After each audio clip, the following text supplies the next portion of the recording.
こ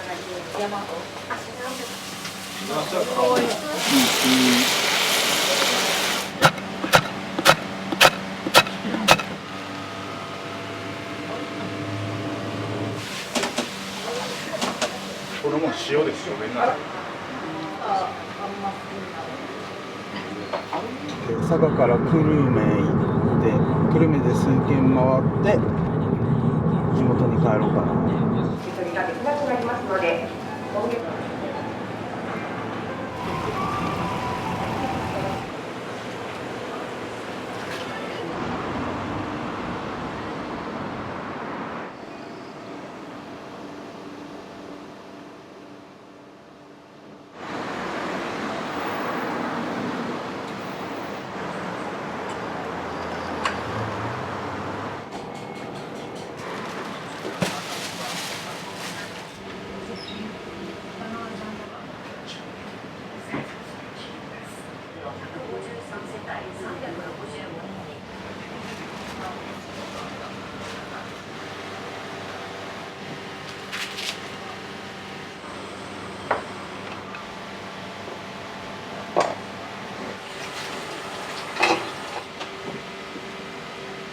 大阪の人が作っていただいた。よし。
刺し盛りで。はい。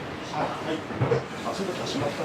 刺し盛りは普通のに。島味を刺身にして他のでごま和え作ってイワシで巻物しましょう。OK。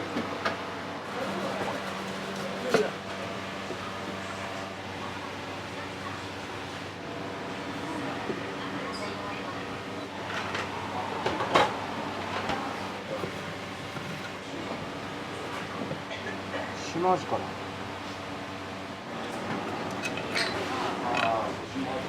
何品か出てきますね。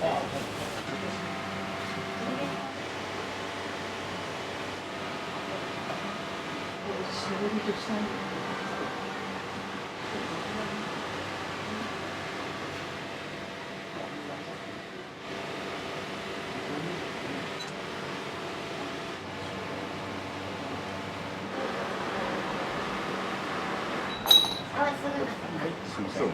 ごま。うわ、すごい。美味しそう。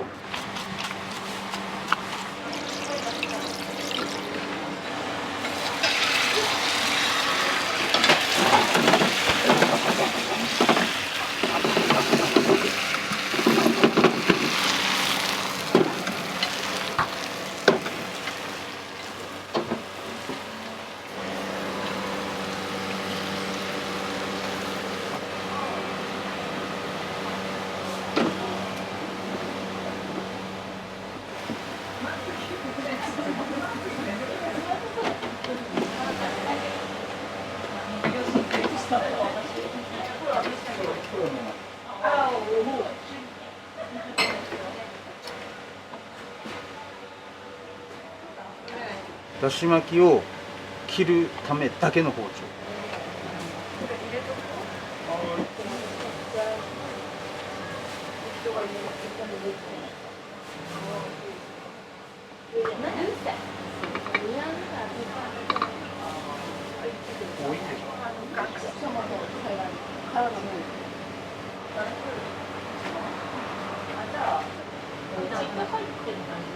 実家帰ってもいいけど、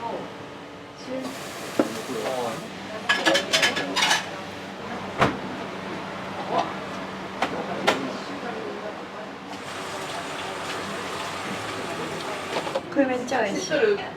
巻き巻き。美味しいです。一人ゲームみたいな。あ、じゃあ私こっちに。これも塩ですね。これも塩、焼きそばじゃなくてこれも塩。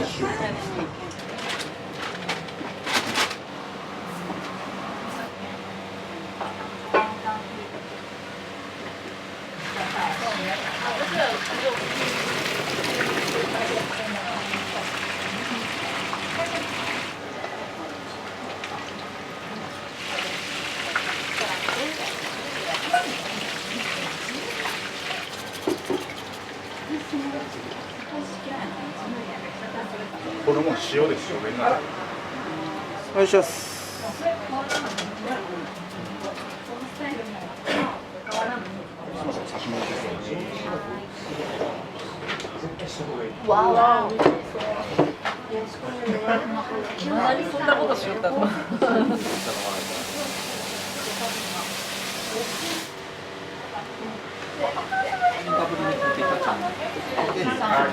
新米は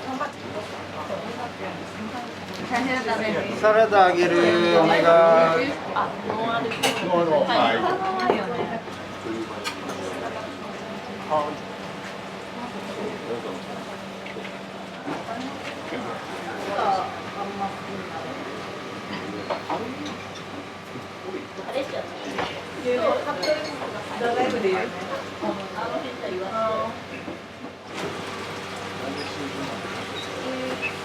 遠野暮らしい。カツ丼いいですか？カツ丼で。は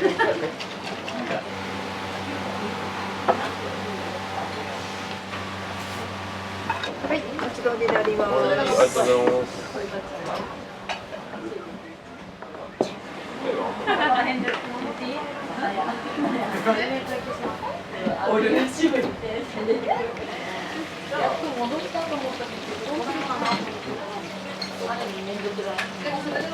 もう自分はカツ丼しか食べない。カツ丼美味しいんで、結構ふわふわで、味もしっかりしてて美味しいです。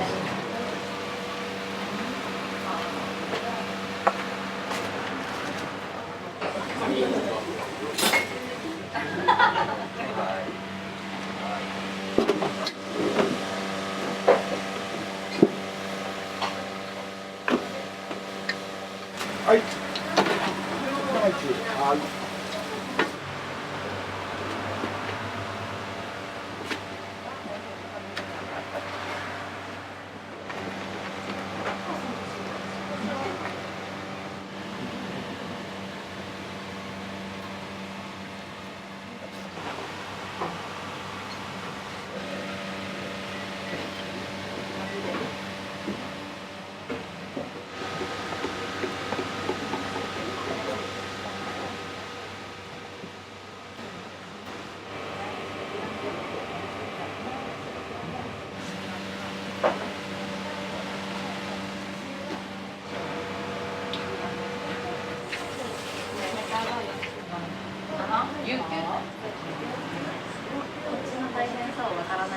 明太だし巻きですね。はい、ありがとうございます。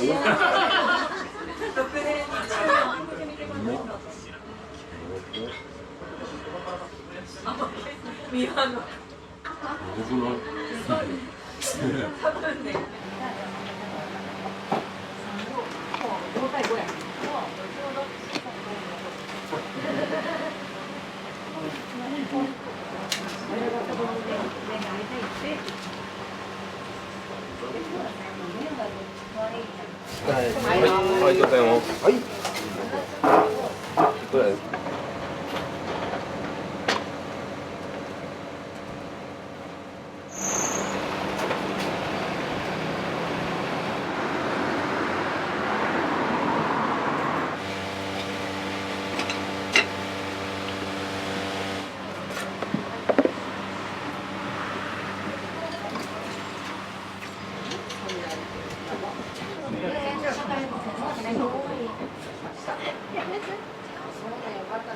い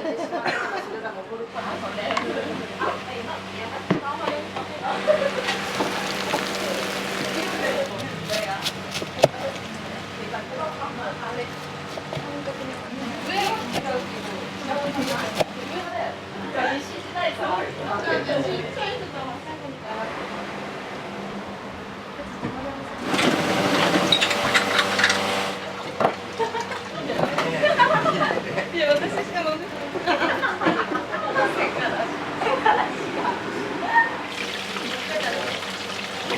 ない。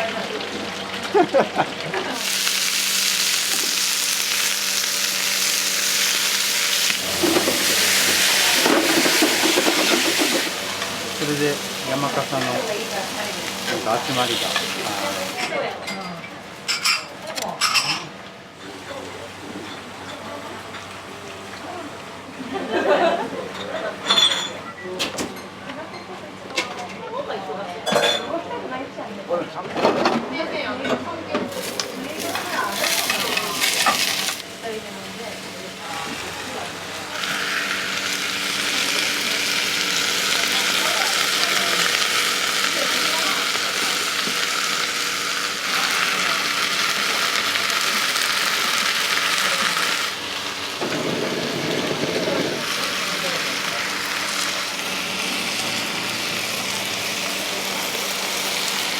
電車出しますね。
一組1本もしくは一組2本ぐらいは頼んでいただいてますね。すごいとこは1人1本。僕が一番推してるのがだし巻き卵なんですね。でいろんなとこで売ってるんですけど、だし巻きで一番になりたいんです。だし巻きが一番美味しいって言われるお店にしたくて、ずっとだし巻きをしてます。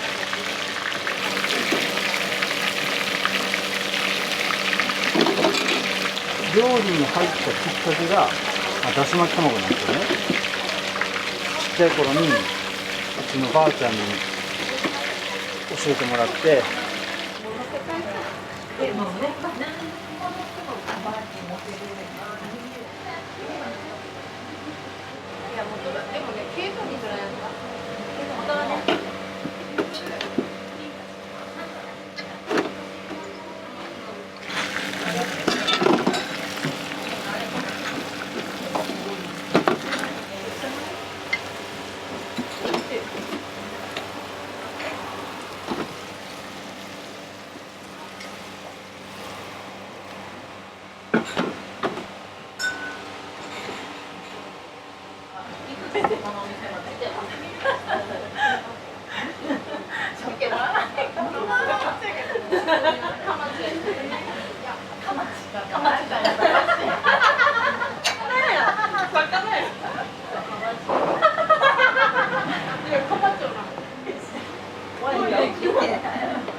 お店のどういうとこが好きで来るんですか？明太だし巻き一人一本。取り合いになるけどね。取り合いになるから世界一美味しい他の食べれるね。他の食べれない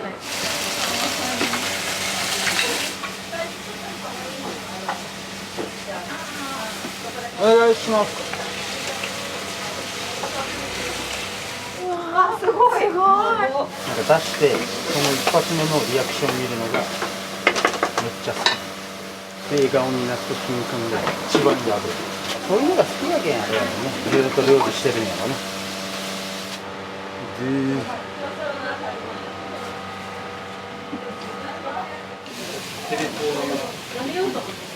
他の時は知っとるやん。どんな時はねずこみたいな感じ。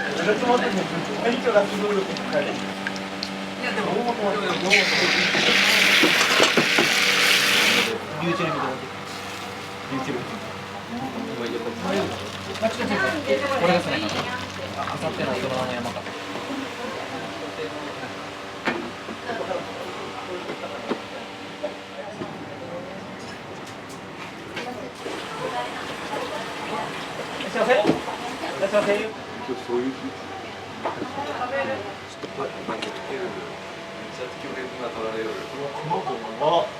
箸上げしやすいようにちゃんとちょっと空間作っとうけん。いただきます。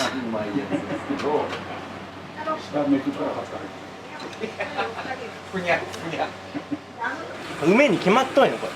博多の明太子とかも最強のだし巻きよ。この組み合わせ最高に決まっとやろう。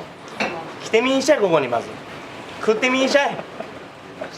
みんな集まらんね、ここに。最高やけん。はい、ありがとうございました。はい。ごちそうさまで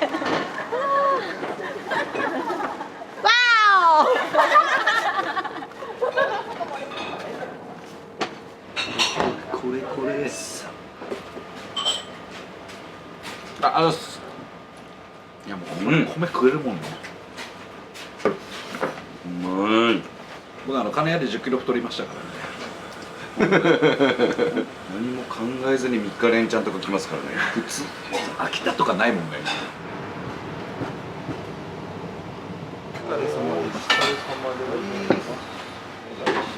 今日おすすめは何回な？トウモロコシの天ぷらか、今日は魚が強いから魚いいんじゃない？うん、魚系がいいか。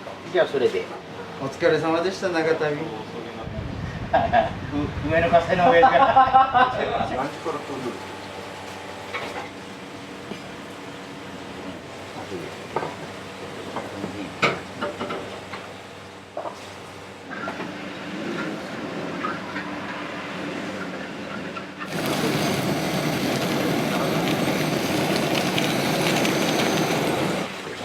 ここで中華チーでもでもやっぱ最初の一杯やから、今度は朝日のヨガビール、あえて日本飲みたけどもうそう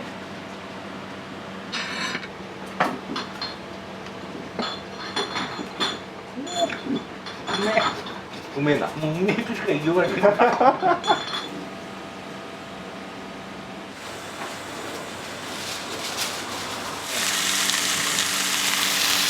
そのオールタスジャパンっていうのが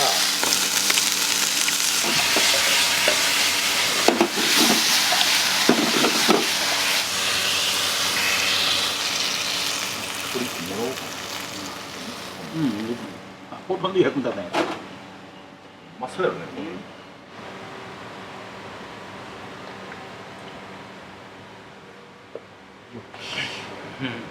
はい、ホルモン。あれ、でもちょっとかけすぎたかもしれん。よかよか。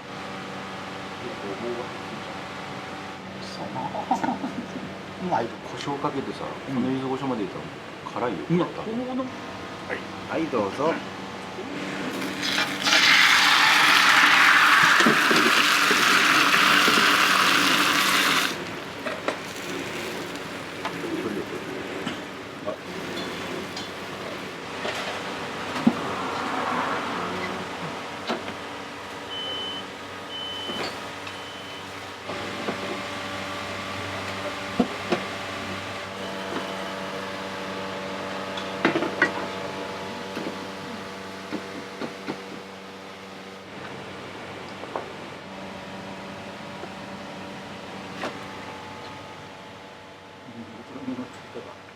これね、びっくりするぐらい切れる。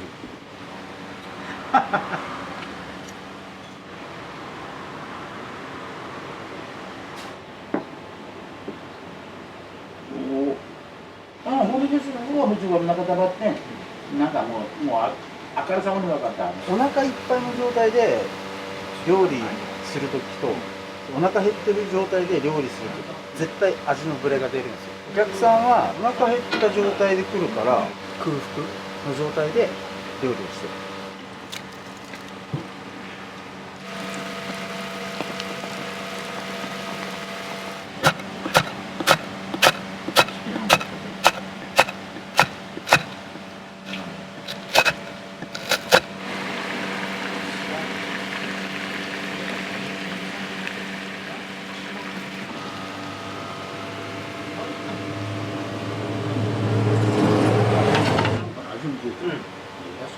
別班で少ないよ。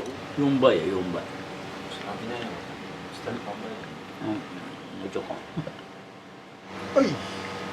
お待たせ。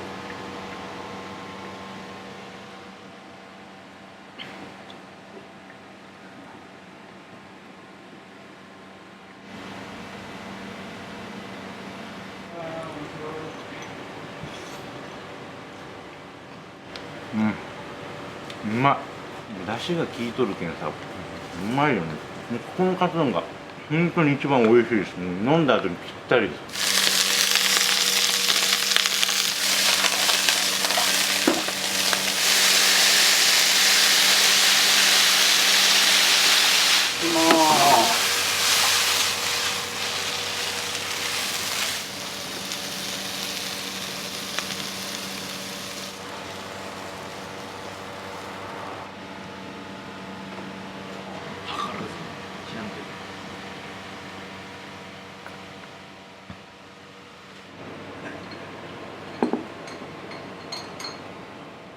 4月ちょっとゴールデンウィークほら人なんか割るとこ回ると松重豊かだし松重豊かだから食うとこまで含めてじゃあまたありがとうございます。平日は12時まででも週末はお客さんが帰る家にいる時間ってほんと少ないからね。朝の6時ぐらいから仕入れ行く時もあるし一番不規則な生活ずーっとしてる。元気だけどね。だし巻きの話なんですけど、はいはいはい。めっちゃお客さんいっぱい頼んでて、やっぱ人気になるんですか？やっぱだし巻きを食べに来てくれるお客さんが多いですね。お店のオープンはいつになりますか？2015年に僕が夜始めて、それまではお昼の店でずっと定食屋さんでやってて。お手ではあ、お疲れ様です。ナスはある？あ、ナスいいね。ナスも全部終わってしまった。トウモロコシの天ぷらとか。じゃあそれで。お疲れ様です。なんとか。お疲れ様です。お疲れ様です。ヒラメの縁側。ヒラメの縁側。何そんなの？ヒラメの縁側が好きなの。わかる。で毎回ヒラメの縁側を食べようとする。ヒラメの縁側じゃないとダメ。偽物の縁側でもよかったよ。いや、ヒラメの縁側がいい。怖い。ここで出会ったヒ怖いやラメの縁側。ね。食べ物がね。そうやね。本当。かにめっちゃ鳥をしてちょっと待ってなんか一くんがハリーポッター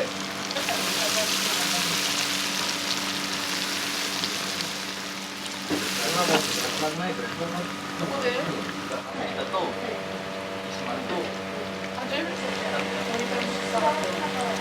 やでもさ、それで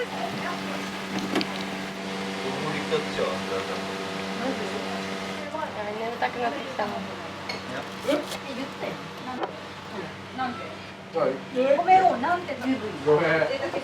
はい。白ご飯もらっていい？了解。お茶漬けとかね。いいね。なんで？回らないんじゃないんですか、人が大変か。何時までしようと？深夜帯のこの2時の肉。あ、これが入ってる。肉と米そんなんあげたらさ。お父さんだ。あ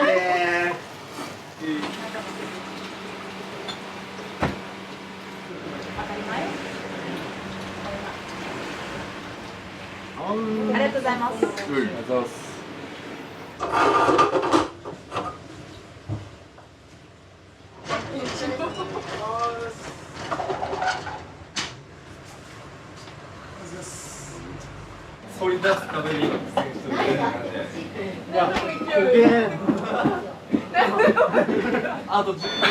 はい、金谷です。あ、こんばんは。3人ですね。了解です。はーい。飲み会とか飲んでかないこの間。明太だし巻き。ちょっと待ってくださいね。うん。卵がなくなったから買ってこうか。いやちょっと合わせないか時間なくなった俺が卵を産もうかなと思って。腹がパンパンになってて。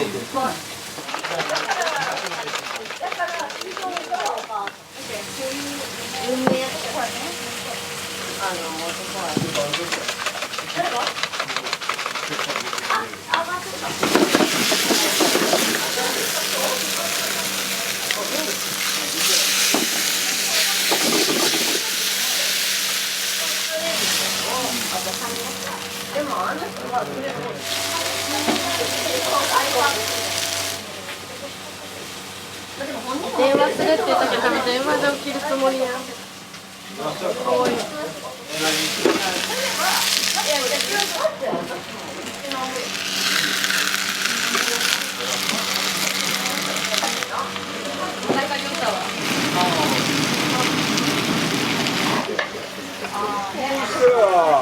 ありがとうございます。いただきます。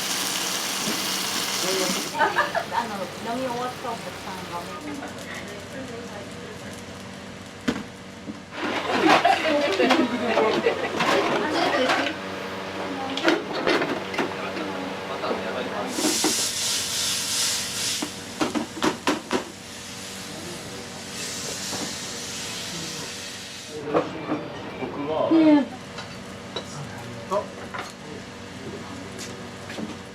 とりあえず一段あったな。こ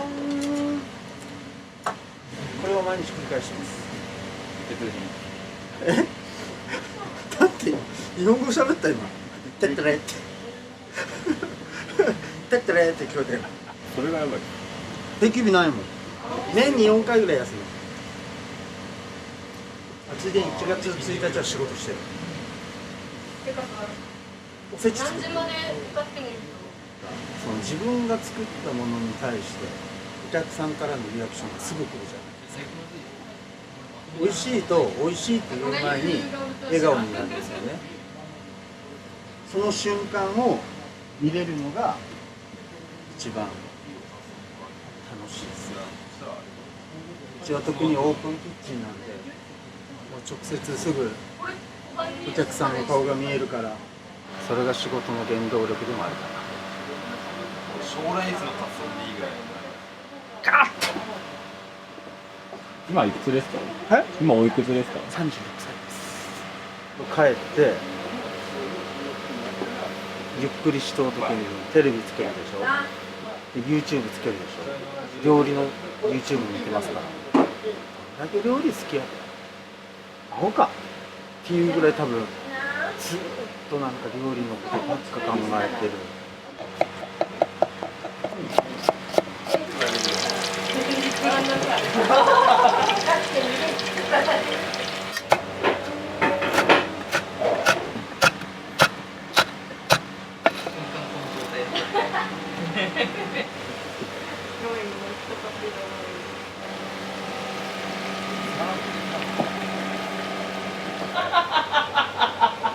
危ねえわ、そんな営業ったら。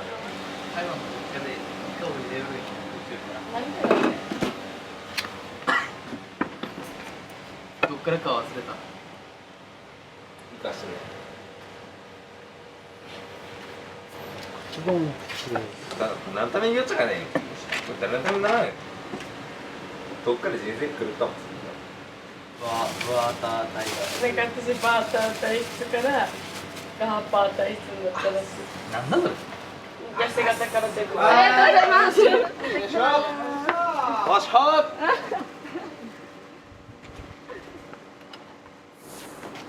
ありがとうございます。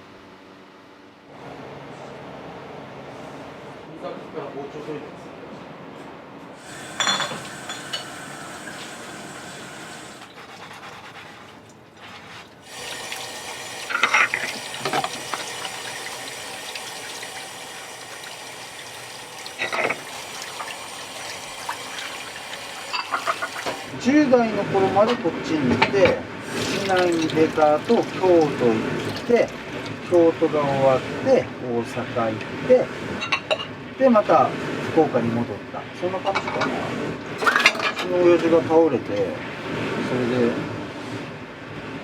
戻ってくることにして、そこからまあ地元の寿司屋に行ったりして、まあ、ずっと料理はしてたけど、うちのばあちゃんが料理めちゃめちゃ上手だったから、それ見て育って、ばあちゃんと一緒に料理を作ったのは覚えてる。教えてもらったのも。それがだし巻きだったんですか？いや、その時はだし巻き卵じゃなくて卵焼きを教えてもらって、おばあちゃんの友達に卵焼きを出した時に、その美味しいって言われて、ありがとうって言って100円かなんかもらったんじゃん。それでなんか喜びを知ったんかな。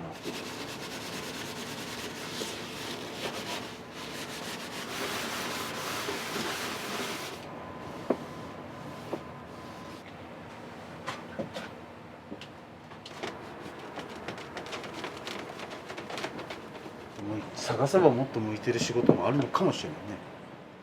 あるんかな。ないです。じゃあないです。料理だけです。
東京に住んでるんですけど、全然なんか味が違くて、豚骨ラーメンといったらここっていう感じ。もう35年ぐらい通い始めて。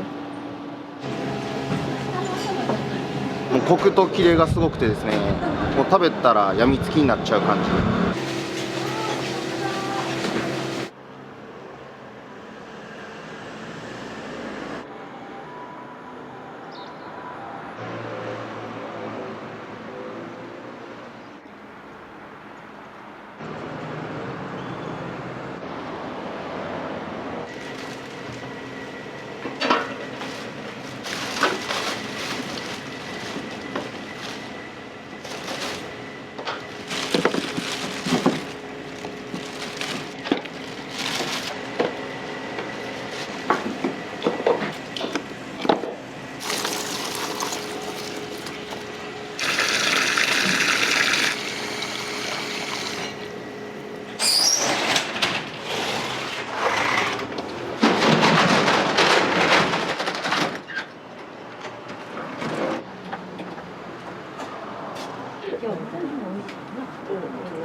うちのお客さんは生ニンニクを入れる方も多いし、替え玉した後にこのニラキムチとかで、また朝早い段階があったかくて美味しい。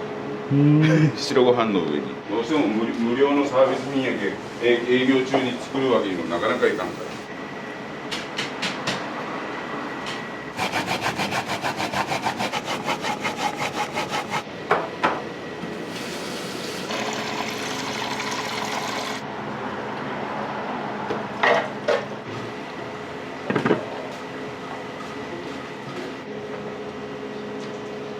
量はいつもより早い。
ちょっと違うでしょ、塗り箸もツルツルしたのとガサガサしたのと。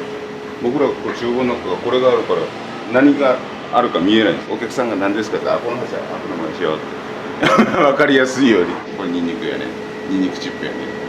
これは前の日から仕込んだ。これはさっき骨入れるか手魚のと、はい、これが時間が経って明日になるとこっちになる。それをずっとブレンドしながら。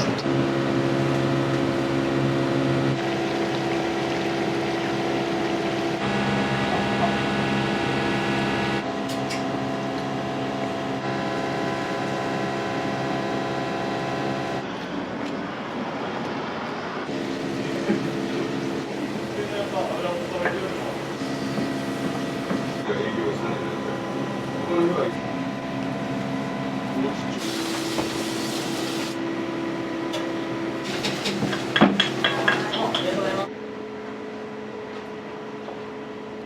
じものを注文されても僕の中ではあなたの一杯あなたの一杯もう近い感覚だよと思う。自然とそれが受け継がされられた感はある。年々少しずつ自信持ってやらせてもらったのは事実。今20年になるけど私はここに立って。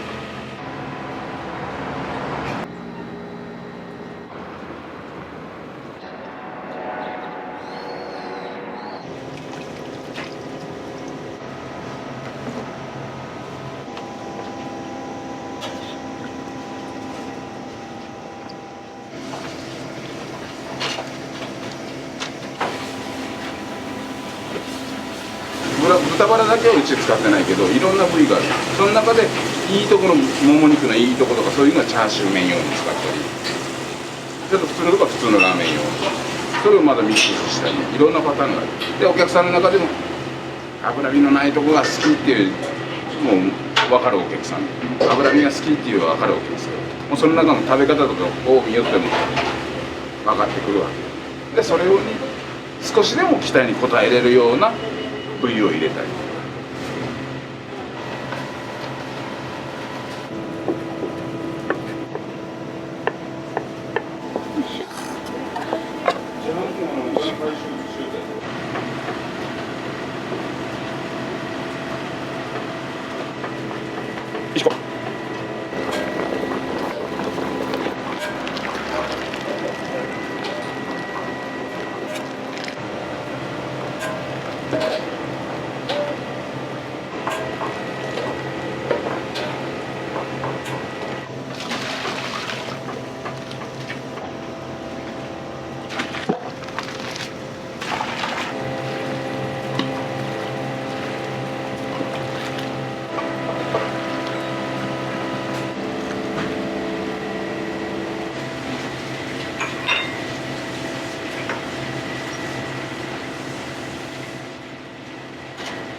上がります。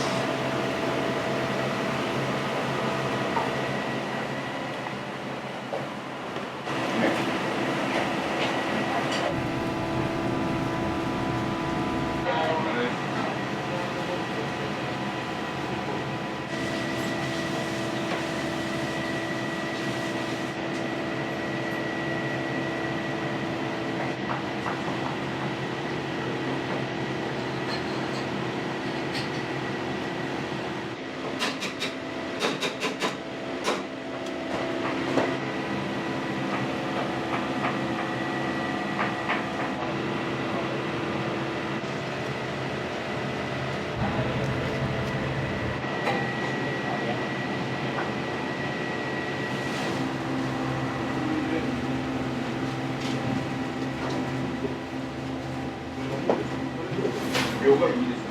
両替50円に。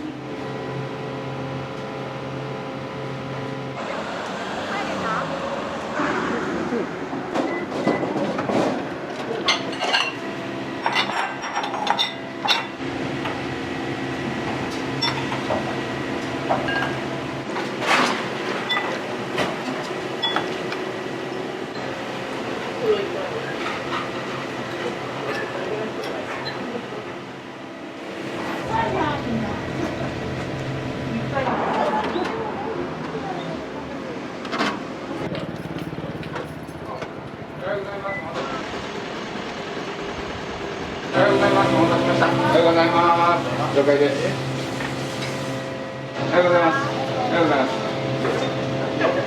お待たせしました。おはようございます。おはようございます。おはようございます。おはようございます。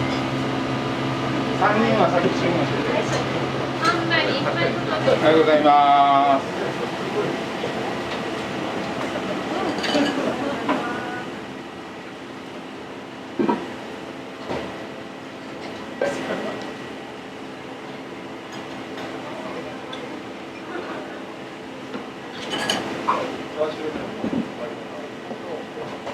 2番323に焼き飯一丁、猫3番目さんも焼き飯。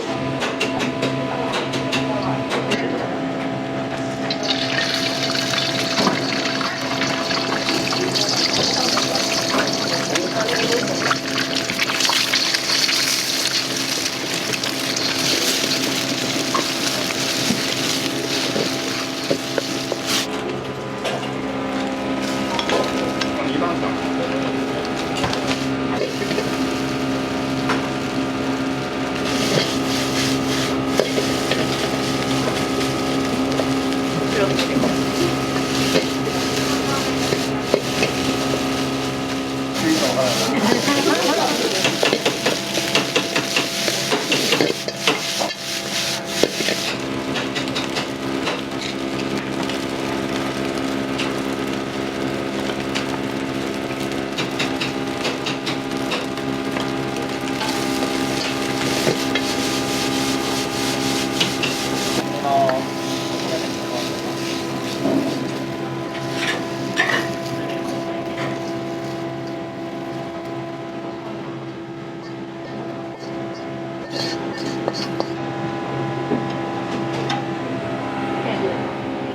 2番さんと猫から3番目。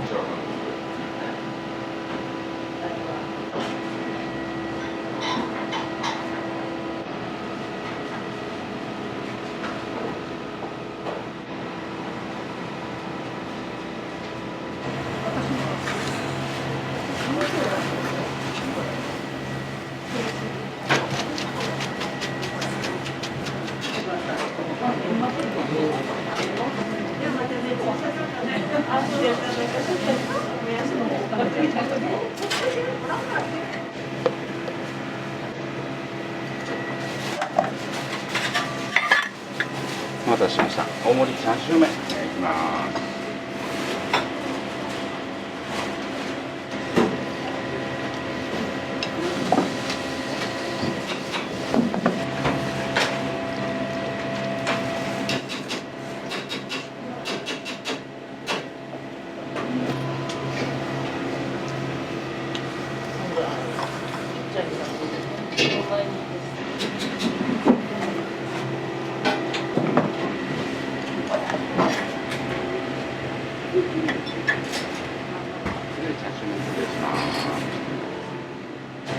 お願いします。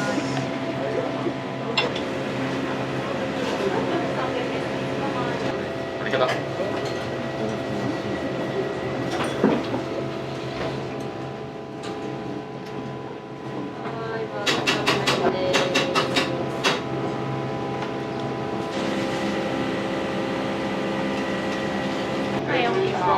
順番前後します。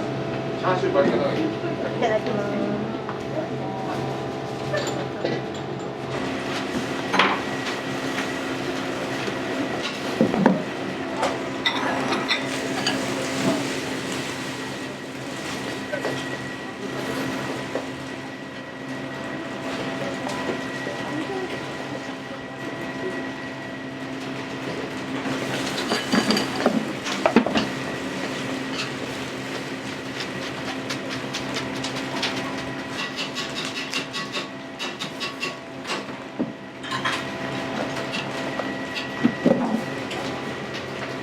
前後します。チャーシュー麺の割り方。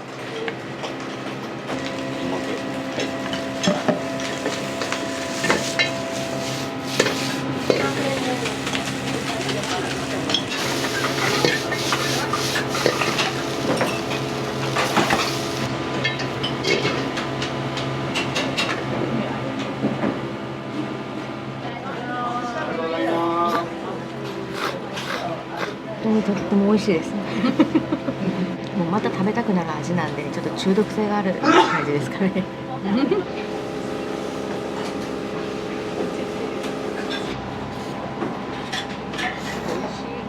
家族で小さい頃から来てて、今東京に住んでるんですけど、全然なんか味が違くて、豚骨ラーメンといったらここっていう感じ。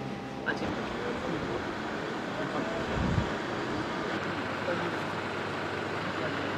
お待たせしまして。こんにちは。こんにちは。すいません。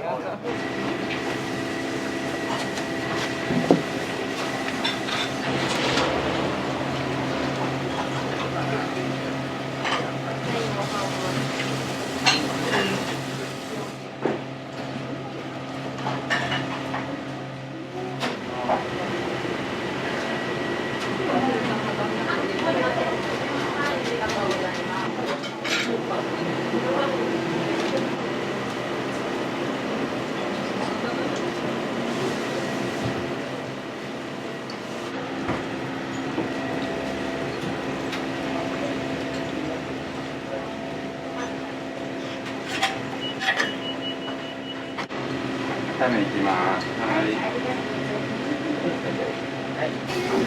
どうもどうも、ありがとうございます。お疲れ様でした。失礼します。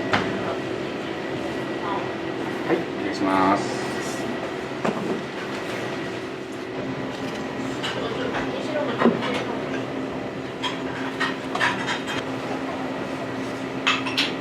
いらっしゃいませ。大盛りの割り方です。やっぱもうニンニク入れたらもうさらにこうパンチが効くので、はい、僕はニンニク入れて食べるのが大好きです。絶対福岡ナンバーワンです。はい。30分から1時間は覚悟してきますよね。結構ニンニク入れるから家族には今日行ってくるよって断って来ないと品種買うんで、もう35年ぐらい通い始めて、他のとこ食べに行ってもまあ、大体またこっちに戻ってきますから。まあね、ここの大将一人でやってるからいつもタウレントってね、いつも言うんだけどね、定休日あるけど半分は仕込みしてるから。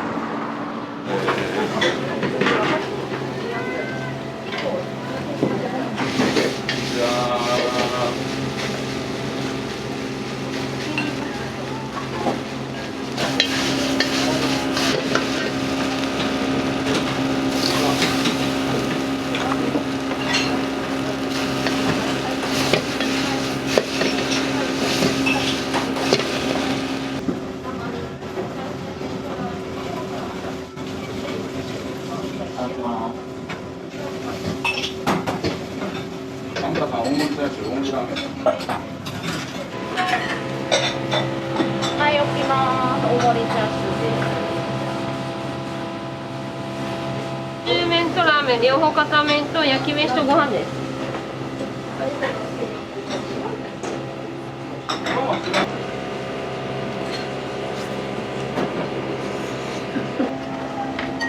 凍ります。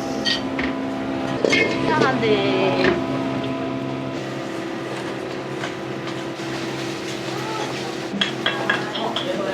ワンタン麺3杯。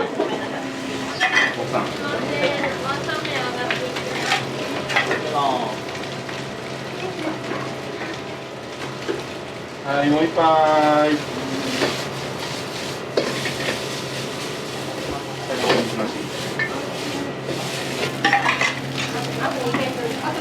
前から行こう。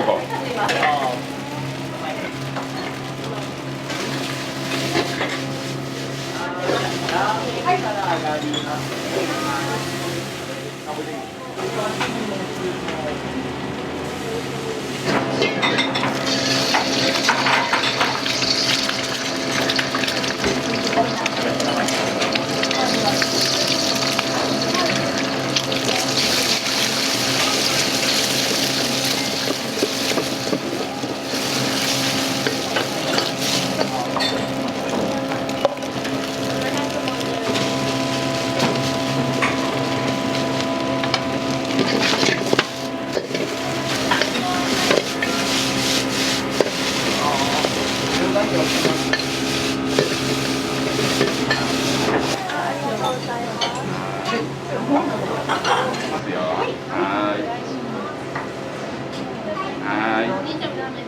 じゃあチャーハン食べたらいいよ。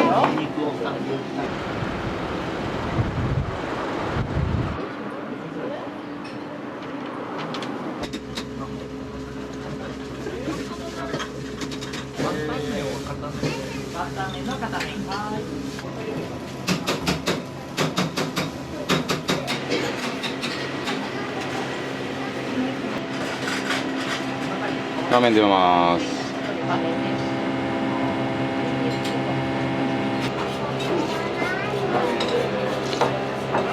の食感が美味しいですね。あんもしっかり肉の感じが感じれていけます。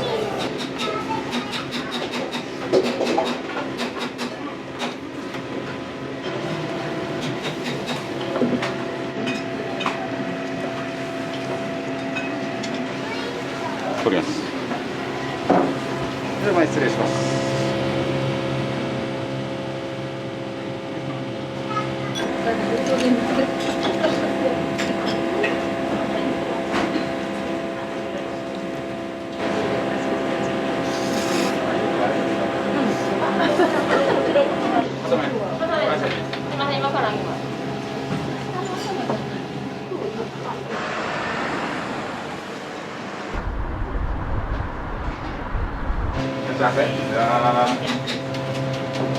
気をつけてください。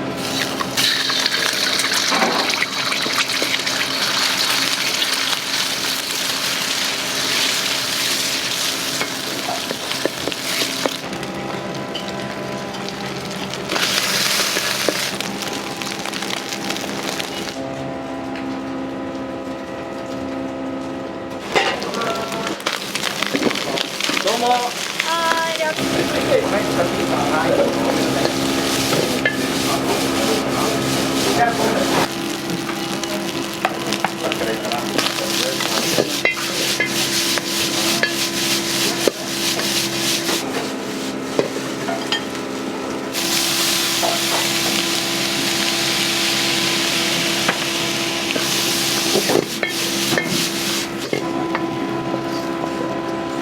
ただ1個を半分に分けてます。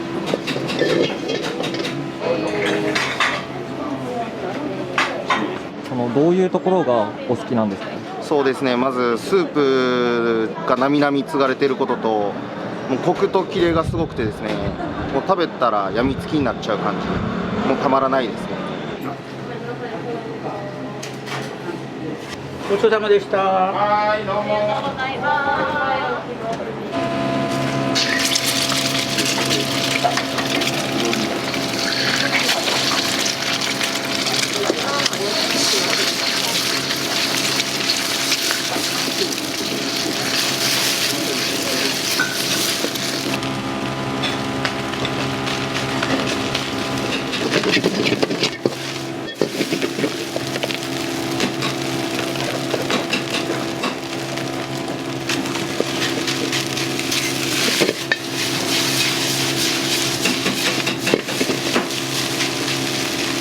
大盛り固め2番さん、電話横さん。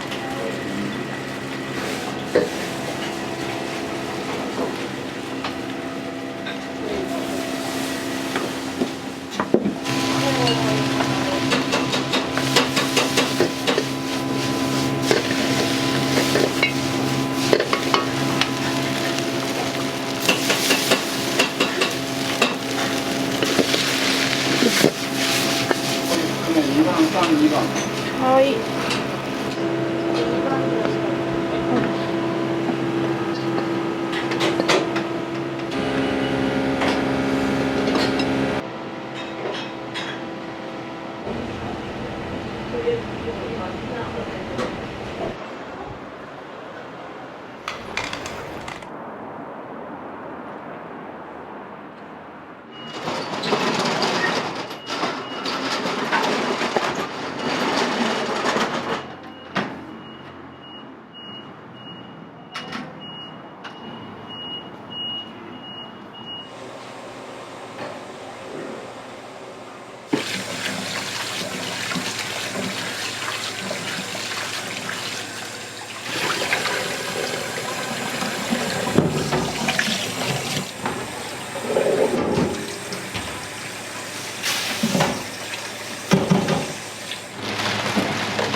霜降りって言って湯通しするんですよ。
時短であり味の再現性の担保でもあるんで、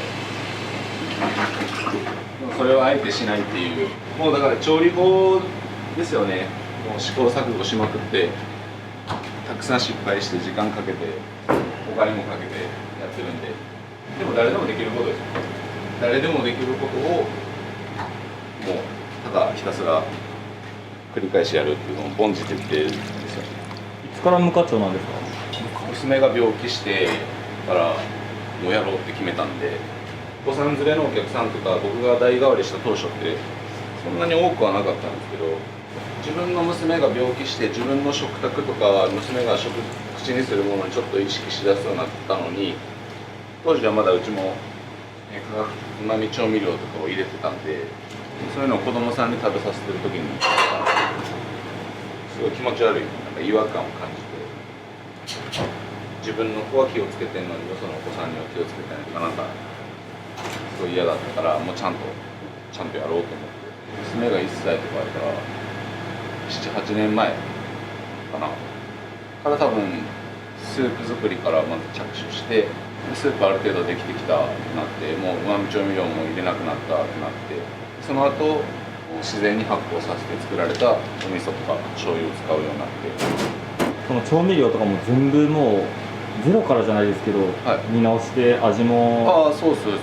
お醤油もいろいろ倉本さんに実際来てもらったりとか、自分が見に行ったりとか、一番使いたいやつはやっぱり一番高かったりとか、そういう問題があるんで、現実的な金額で提供できるけど、やっぱりすごいちゃんと産地も九州産のものにこだわってる。料理に携わったのは何歳ぐらい？いや、まあだって親父がずっとやってたからお店手伝ったりとかもしてたんで、それこそ子供の時からお店手伝ったりしてたんですけど、実際にだから料理と向き合ったのはもう19歳からですかね。専門学校入ってから。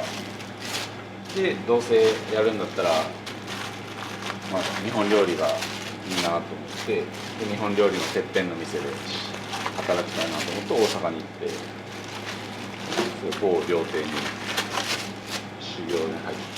和食からやったら結構ガラッと変わると思うんですけど、はい、そうですね。だから舐めてかかってましたよね、最初。ちゃんぽんなんてめっちゃ余裕やわと思ってたんですけど、全然やったらやったですごく難しいし、奥が深いし、その上無課長とかやりだしたからもう天井が見えないですよね。だからできることってまだ多分山ほどあるんで、山ほどあるけどいっぺんにはできないし、ちょっとずつ自分が今まで培ってきたものを反映させながら、同時になんか深掘っていって磨き上げていってっていう感じで、停滞したらもうそれって衰退やと思うんで、ずっと何かしら考えてやるようにしてます。もっと席多かったんですよ、代替わりする前って。なんかもう向こういっぱいまでテーブルがあって相席上等でやってたんで、すごいキャパも30以上で、ずっと親父が一人で鍋取ってたんですけど、まあちょっと病気がちだったんで体力的にしんどいから店継いでくれって言われて、全然継ぐ気なかったんですけど、分かりました言ってで帰ってきたんですよ、こっちに。それがもう10年11年ぐらいかな。最初2年ぐらいは親父と一緒に仕事して死ぬほど喧嘩して、そんなに好きじゃなかった親父のことをさらに嫌いになって、で代替わりするっていう最悪のパターン。仲直りできましたか？もう今はある程度距離が離れるといい感じの距離感になりますね。違う価値観を持った職人同士が一緒に仕事するってなかなか難しいですね。親子と言える、親子やからがゆえに。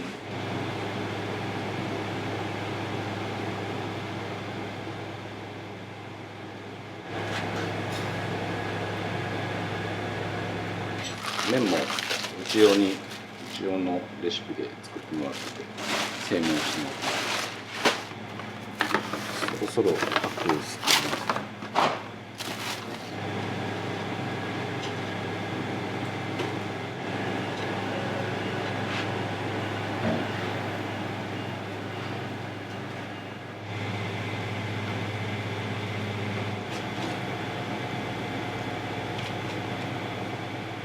太麺を皿うどん用の焼き麺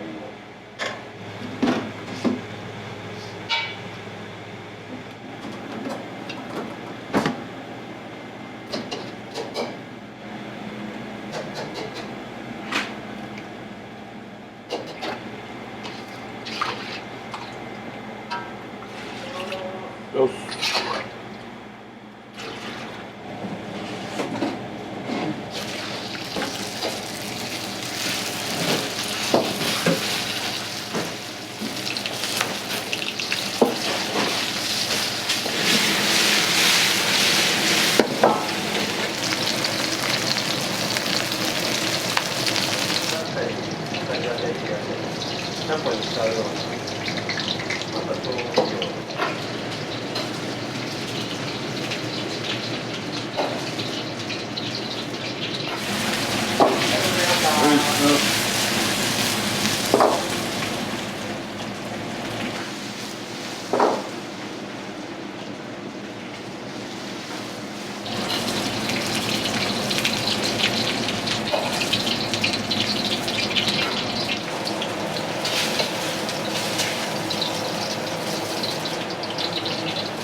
完全に無添加のものが作りたくて、そういうかまぼこ屋さんももちろんあるにはあるんですけど、やっぱコストがすごい高いんで。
口醤油。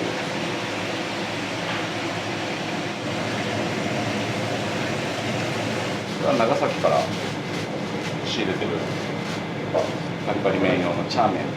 ちゃんぽん麺は福岡の製麺所さんからすごいいい麺を仕入れさせてもらってるんですけど、パリパリ麺だけは長崎からじゃないと。長崎の麺が素晴らしいですね。さっと湯がいて水分をちょっと含ませて、で高温の油で一気に揚げる。サクッと揚がります。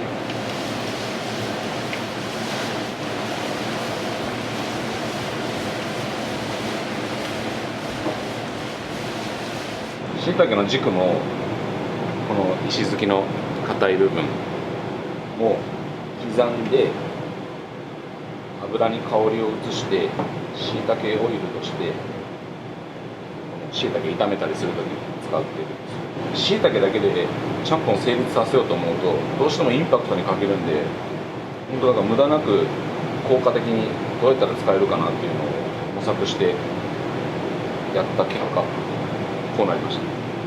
戻したしいたけも具材に入るんで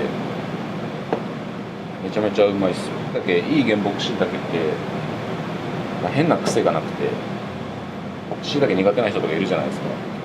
僕その美味しさにびっくりしてこれでちゃんぽん作ろうと思って。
すいません。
最高です。美味しいです。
はいはいはい。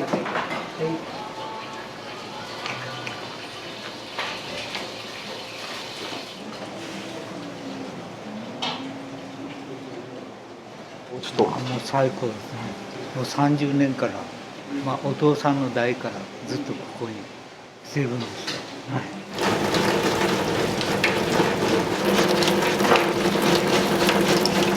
この若ごぼう何使うんですか？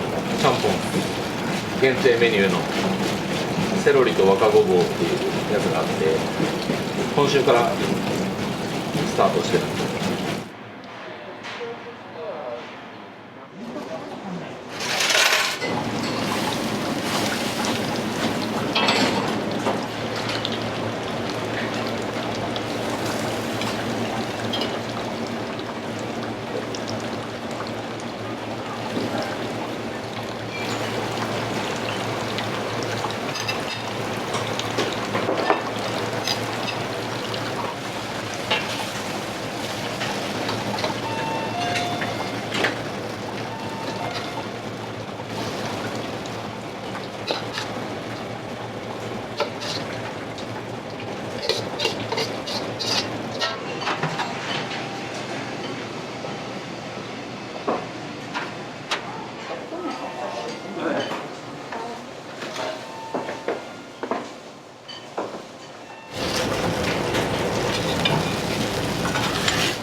ごちそうさまでした。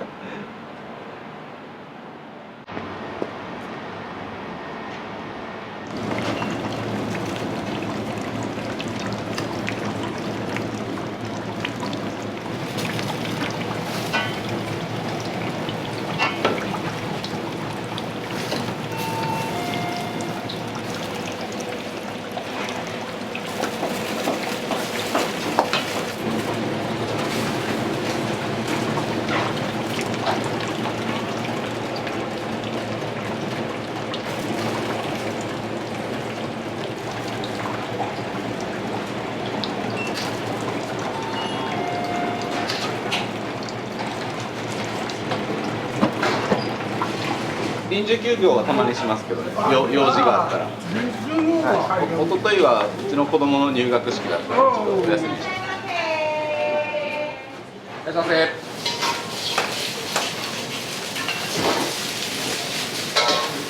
お近いのお客様も領収書お願いします。ちょっと一旦。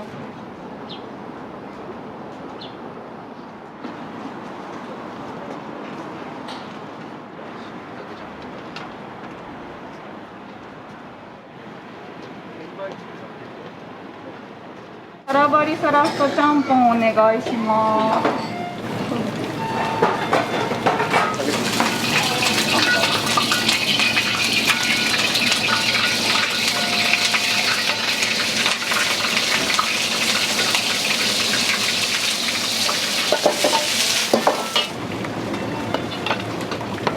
おはようございます。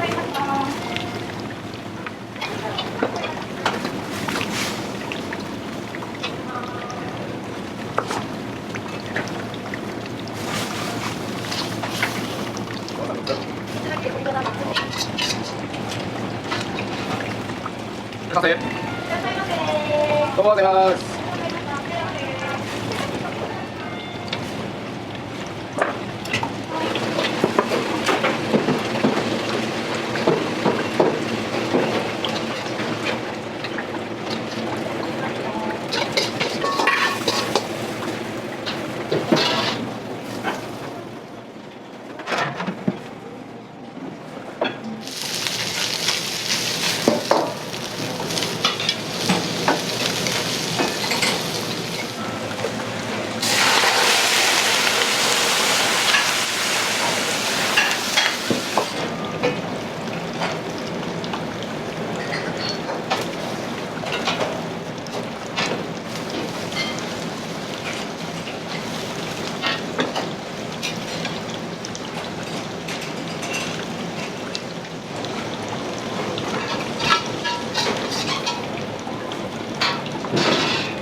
めちゃくちゃ美味しいです。い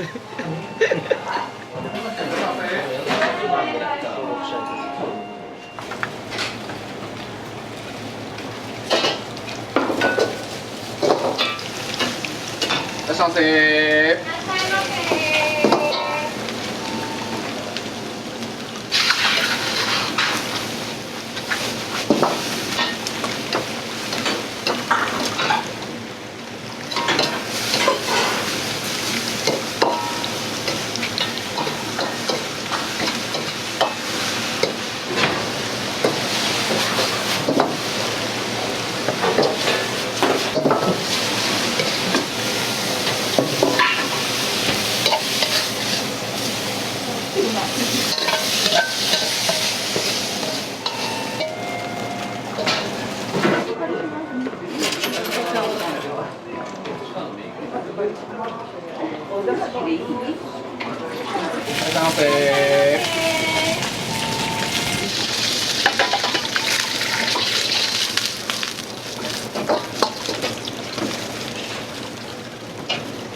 小ちゃんぽん、椅子待ちです。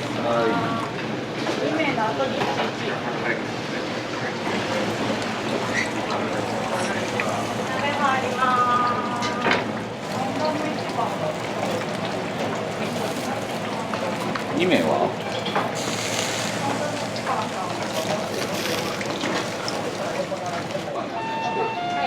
最後の1名出してきた。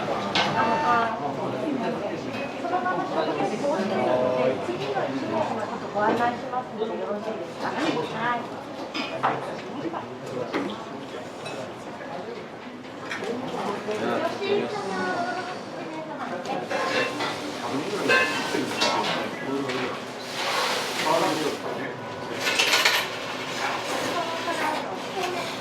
たけちゃんぽんはいつも頼まれる。そうっす。これしか頼んでないです。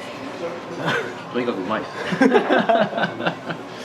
通のちゃんぽんも好きだけど、しいたけちゃんぽん今ハマってますね。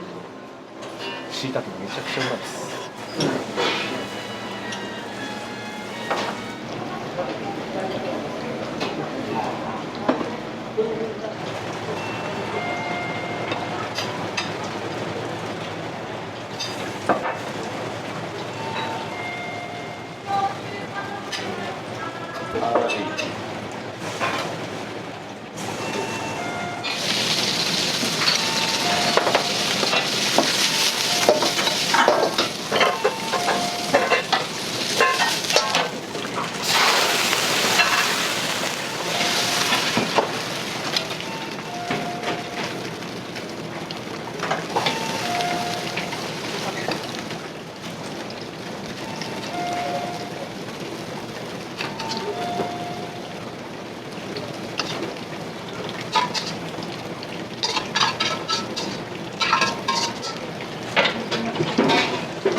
長崎出身だからそうか、ここは長崎のこれ皿せるの皿うどんです。これ皿うどんの山麺山麺というのは片麺というのがあるんですよ。我々はいつもこの山麺これに酢をかけてね食べ方ですから、この酢がいいのがあるんですよ。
いらっしゃいませ。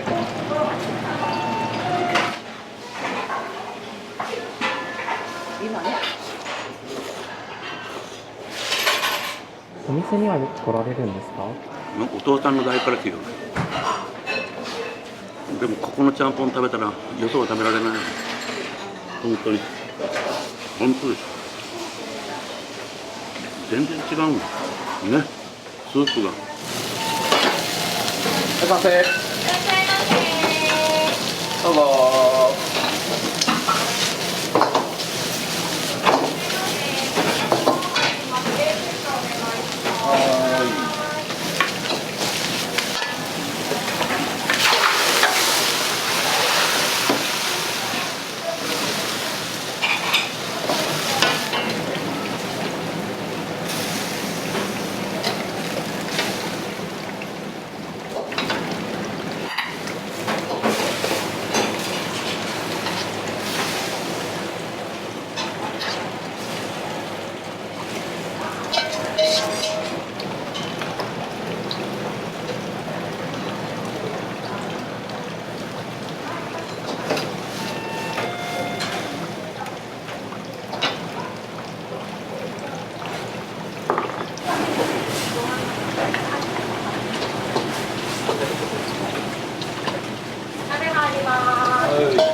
体のおばちゃん。あ。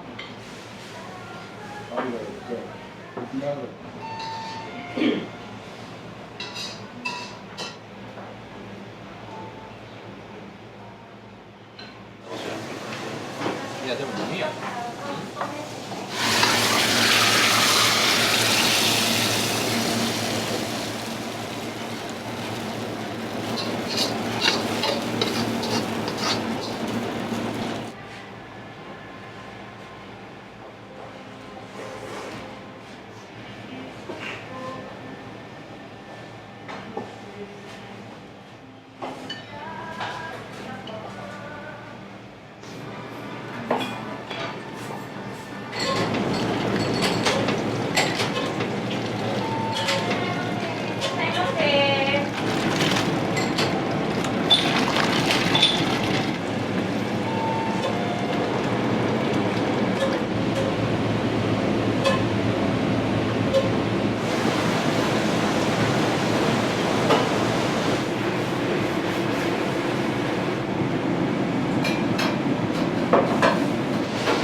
綺麗でしょ。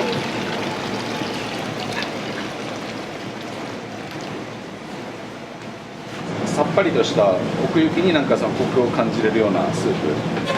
火加減です。その沸き方一つで全然変わってくるんで、水分の蒸発量と乳化の具合が火加減一つで左右されるんで、それを見ながらちょこちょこ見ながら調整して。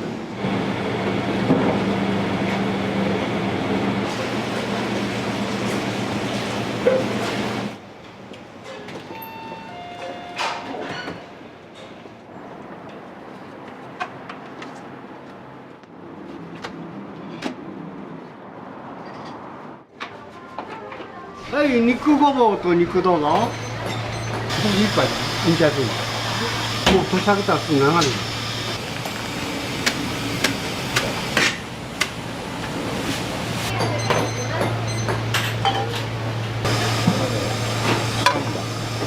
東京は14年いました。戻ってきたのちょうど1年前。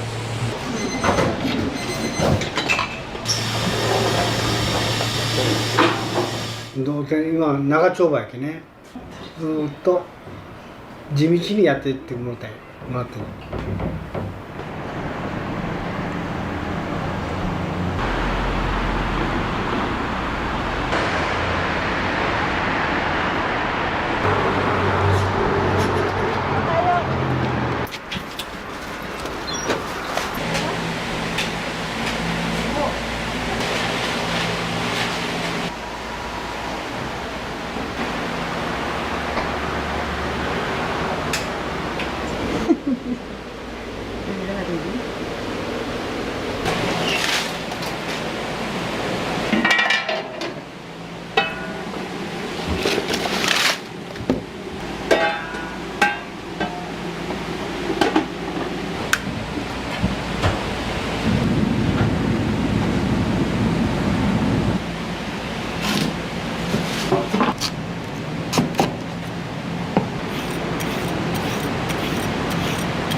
有名だけど、ぬか漬けね、ぬか床。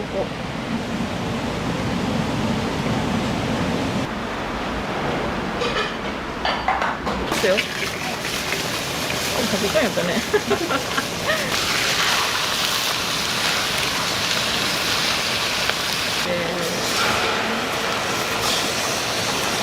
入れます。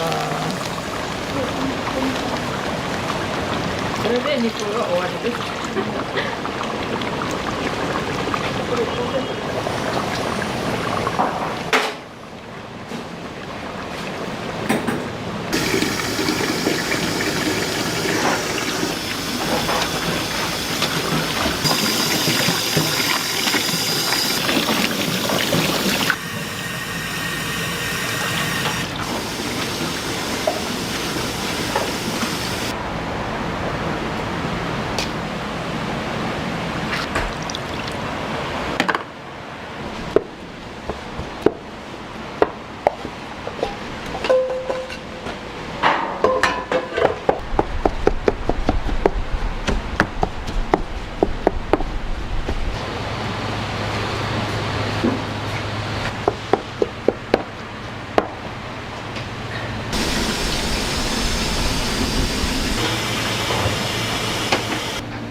はるみさんにやってもらったのが私おにぎりやで。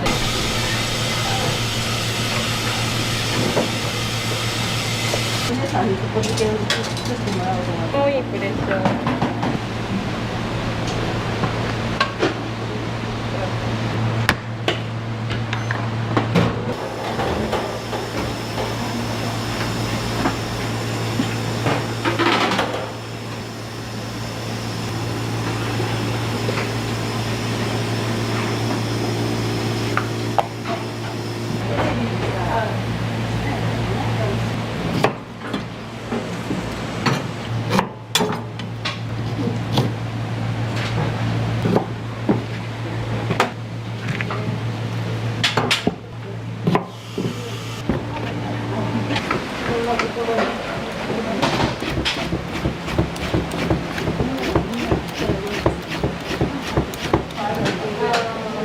今10キロ仕込んでる。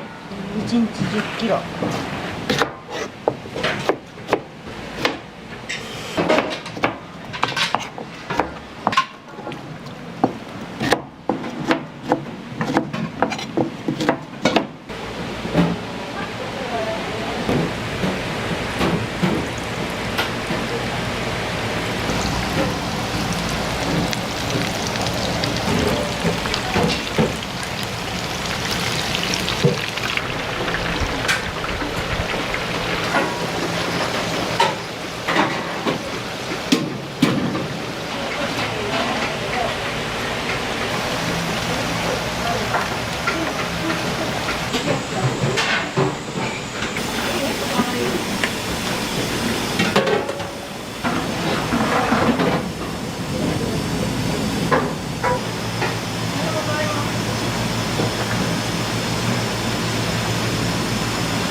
親父と喋りたくて来るお客さんも結構いるんですよね。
ここに移転する前はちょっと離れたところにもっとちっちゃいお店であったんですけど、その店始めた時は僕は0歳。この店と僕は同級生です。37年ですね。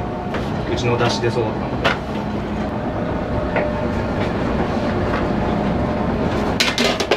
お客さんとの接し方とか、親父すげえなと思うのはそういうとこです。めちゃくちゃお客さんに愛されてる。ニコって笑ったらみんなも許してしまう。うどんを教わるよりも難しいことやなと。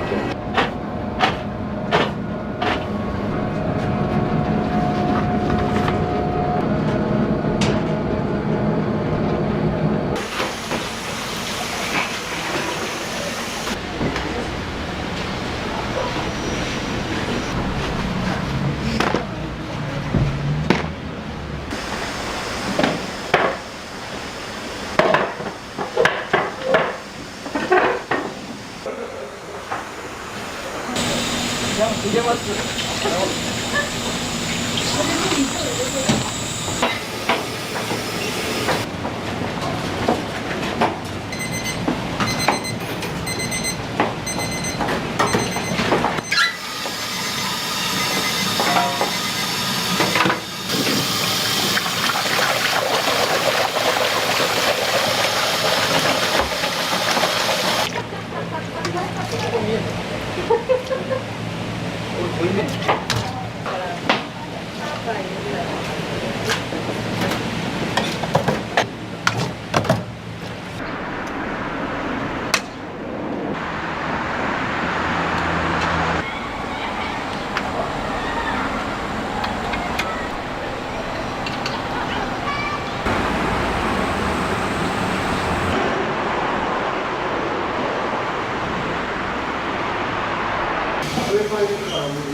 は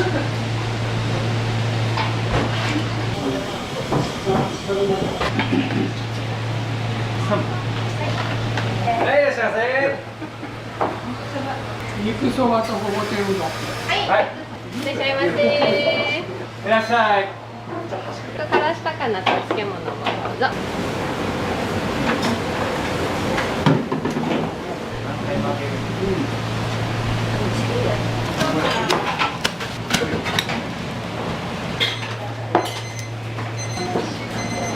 3の2や。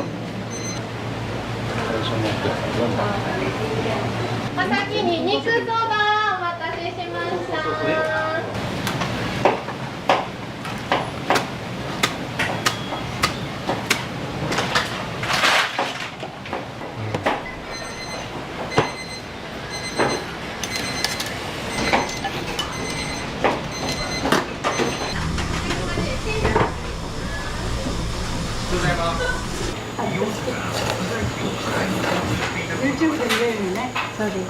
ごぼう天うどんです。いつもと変わらず美味しいです。昔から味が変わらんところとか、特に肉うどんとかごぼう天うどんは大好物です。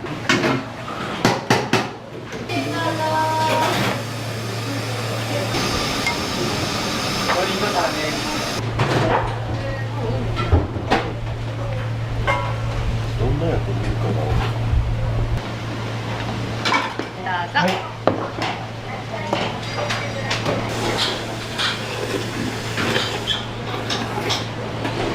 肉うどんに卵とじ。肉は食べないといけないから、あと卵が好きだから卵、生より閉じた方がいい。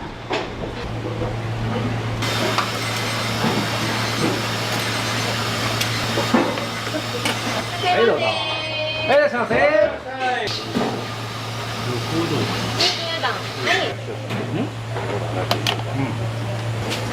いどうぞ。肉ごぼう大盛りお願いします。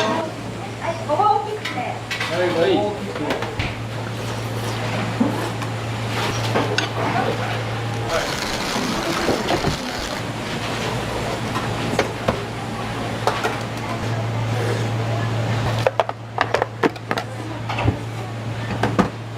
お待たせしました。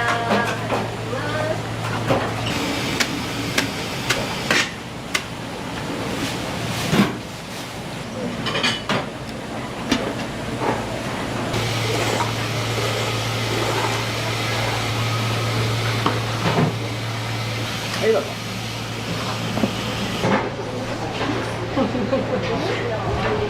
はいいらっしゃい。いらっしゃいませ。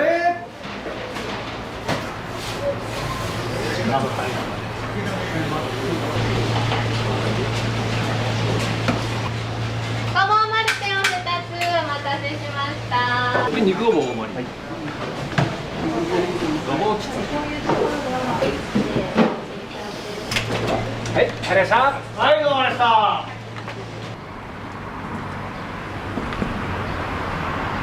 肉ごぼうと卵とじ4番です。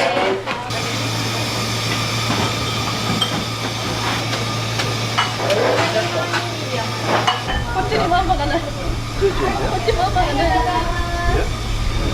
川での大盛り。ごぼうの大盛り。すいません。肉ごぼう2つ1番です。はい、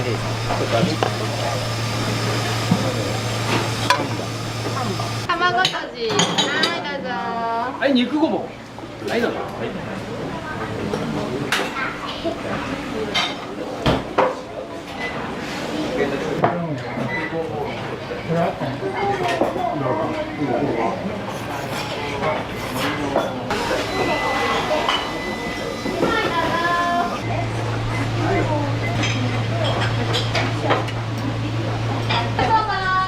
い、どうぞ。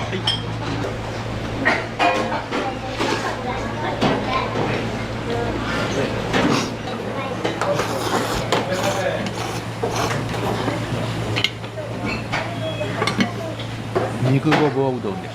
からしたかなみです。美味しいです。はい。冷やし山かけデラックス。はい。と肉ごぼうのドッキング卵。これが先に肉ごぼうの卵とじ。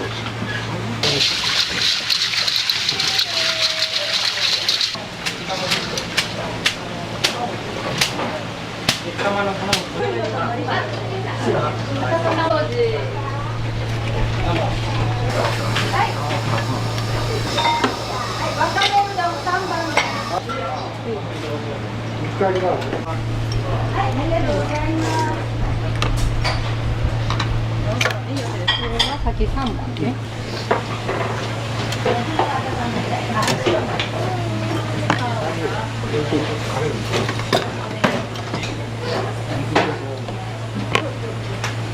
デラックスそばですね。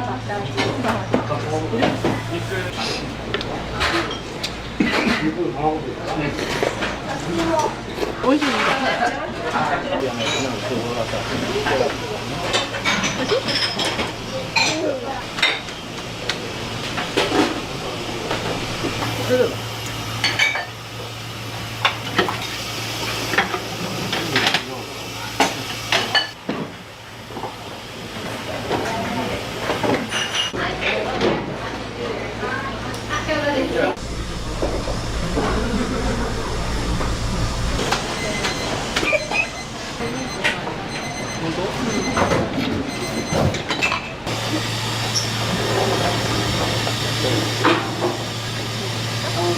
いいですか？はい。いい肉を。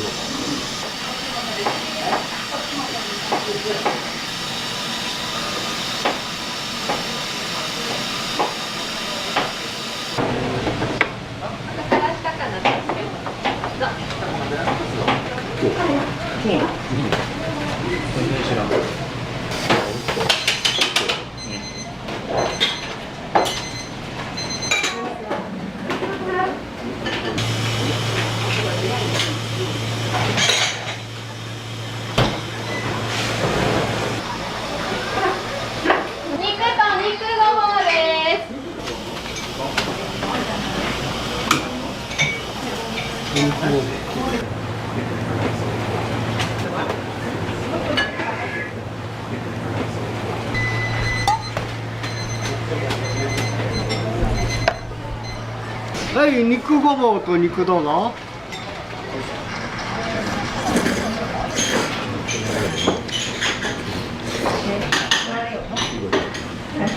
出汁が効いてて美味しいですね。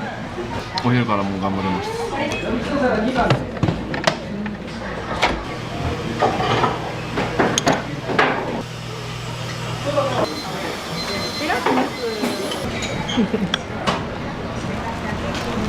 これは何にかけるんですか？このまま食べます。めっちゃ美味しいです。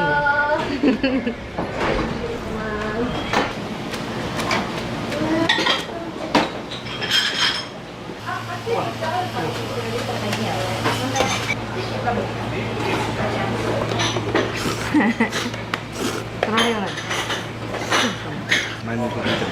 毎日食べても初めての気分で食べれるよね。今日は肉ごぼうのごぼうを別皿にしてます。自分のタイミングで出して食べた方が美味しい。笑いよし。はい、じゃあうどん。うまいよ。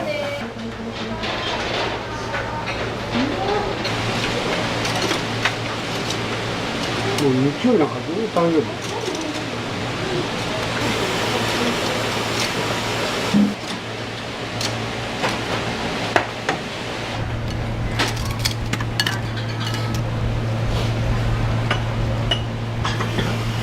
はい、ごぼう山菜です。はい、どうぞ。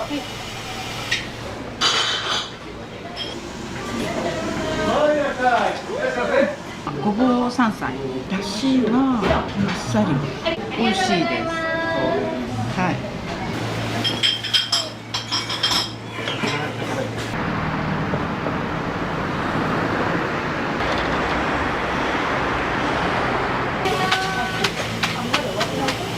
最後に回って、中のもりもり。山菜ももりもりになっちゃう。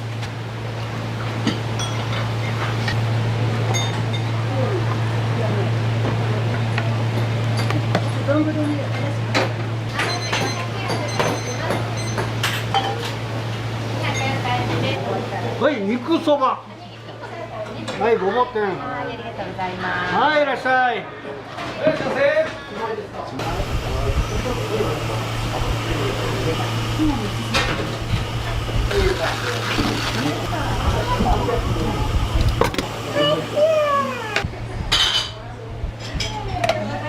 はい、山かけうどん。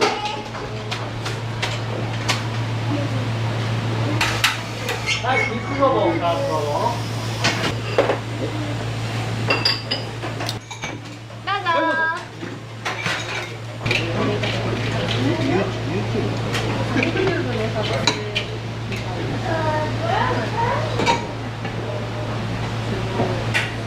めっちゃ美味しそう。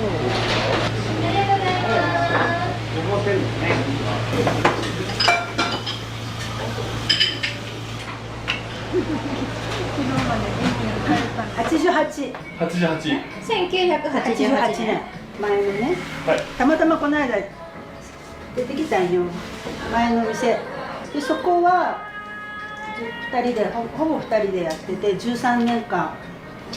それからここに移転してきた。その時が1988年の2月7日に始めた創業をね。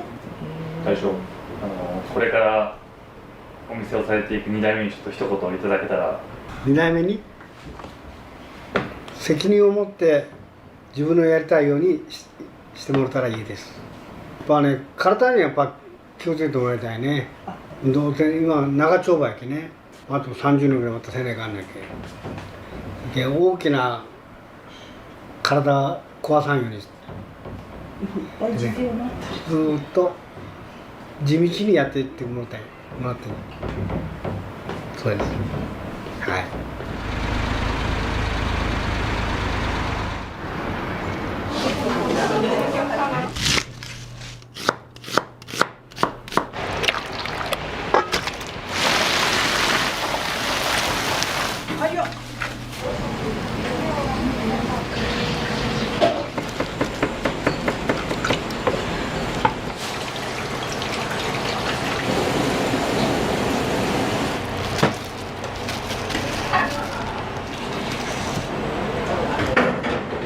貝汁が美味しいよね。手ではね、半日かけて作るっていう三豚の肩ロースです。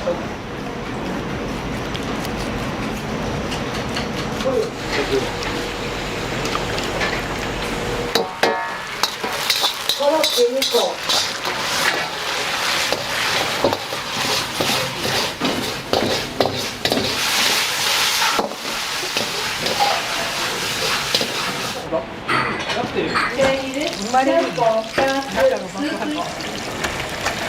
あ、そうです。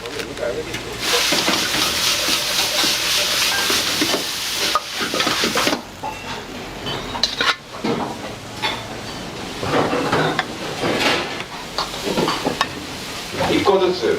5番。いつも頼むのはちゃんぽんさ。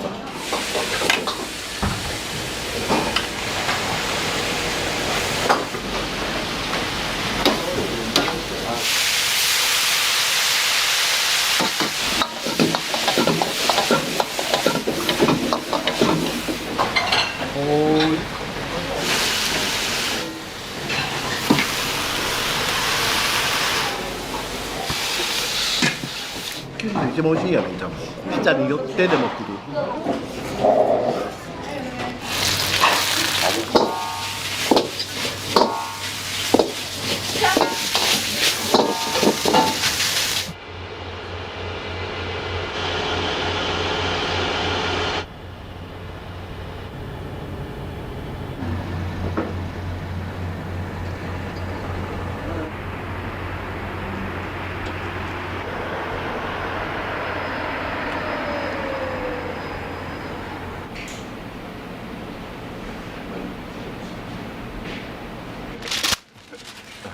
今日は何時に来られたんですか？今日ですか、5時。毎日ですか？毎日4時50分から5時15分ぐらいの間に来ます。結構あるんですよ、なんかいろいろ仕事が。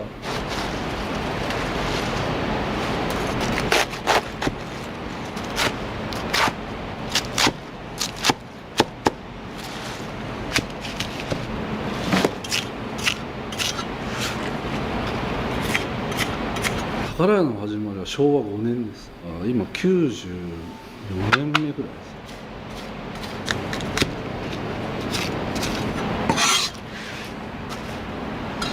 す。最初はですね、200メートルか300メートル離れたところの乗り合い自動車、そこでうどん屋さんを始めたのが最初って聞きましたけどね。昭和9年ぐらいに福岡から大分に来る京大線が開通した時に、そこに日田駅ができたんで、この近くに移転してきたっていう話を聞きましたけどね。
よいしょ。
横尾さん、そして12時になったんですよ。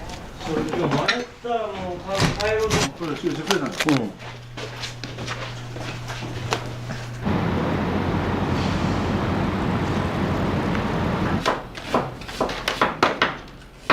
35個だね。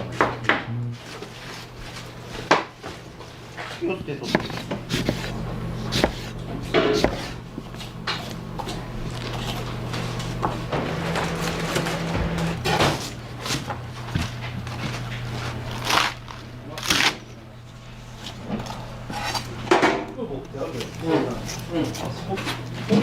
9やった。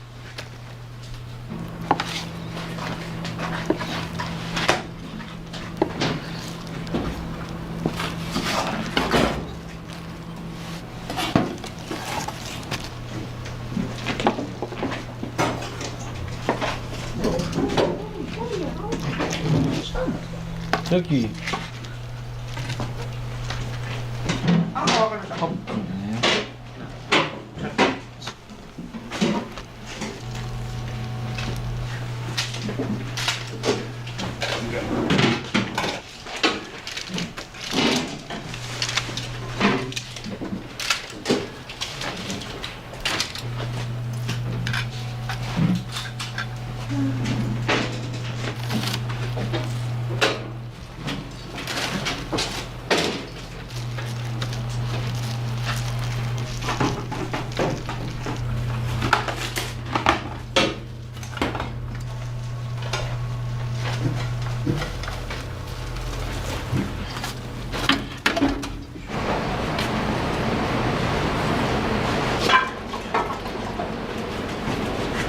このお弁当、これは特殊な弁当なの？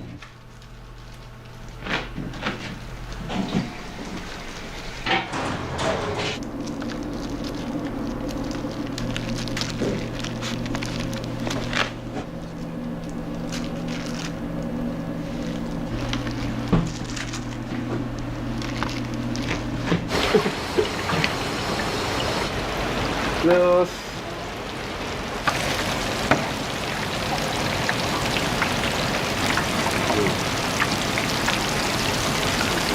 今日の弁当35にこれこれ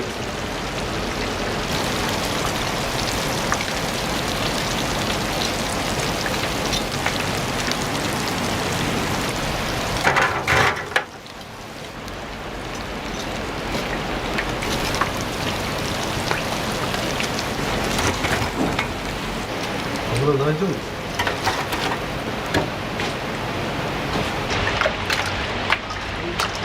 大丈夫です。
はい、おしまい。扉を開けてください。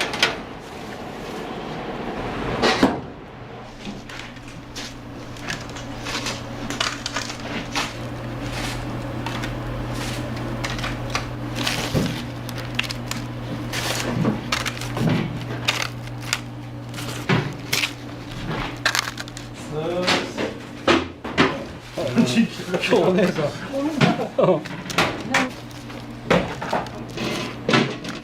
今日と明日で相当切らないと。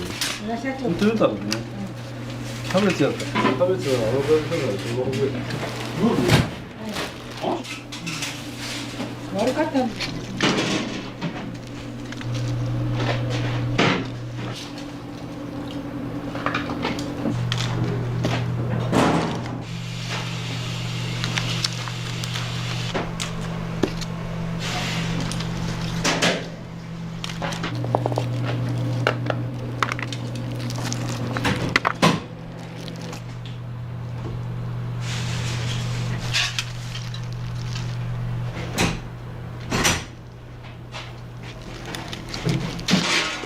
面白いですね。これは人間の問題集。そう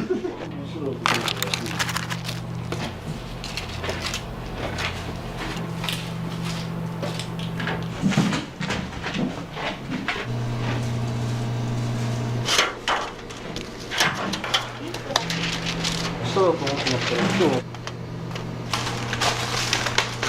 あ、ちょうどいいですか。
しましょう。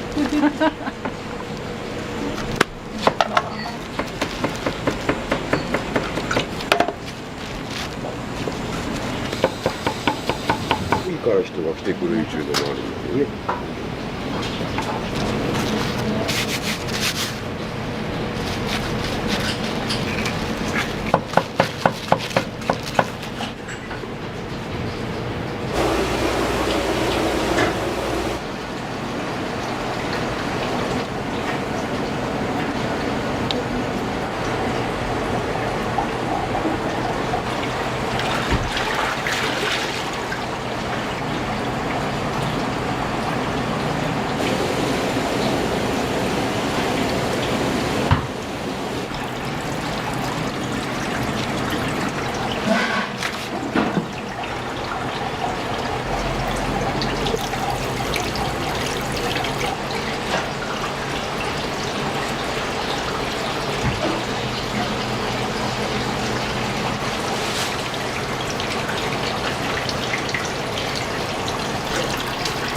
これはですね、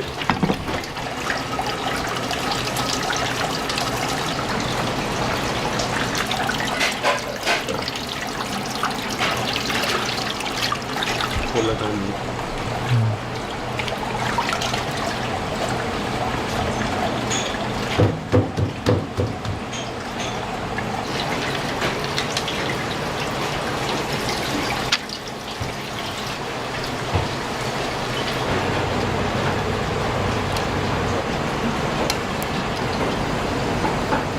夜やね、でもね、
お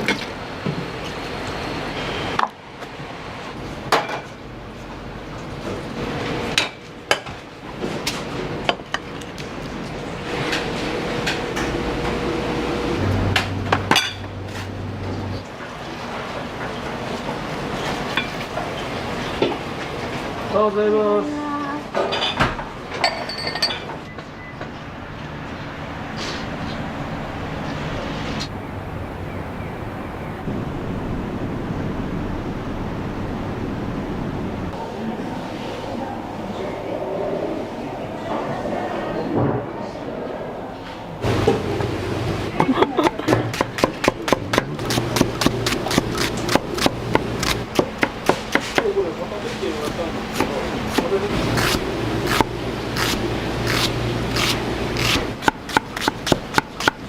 料理人の人が見たらびっくりするから下手くそ中で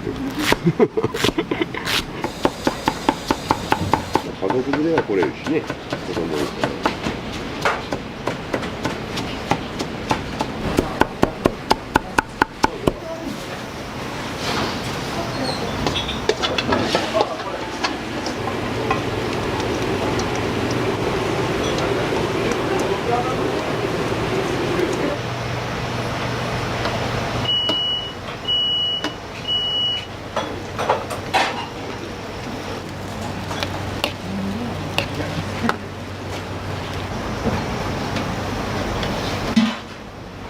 温めるだけ作ったからよ出るね、週末あたりはね。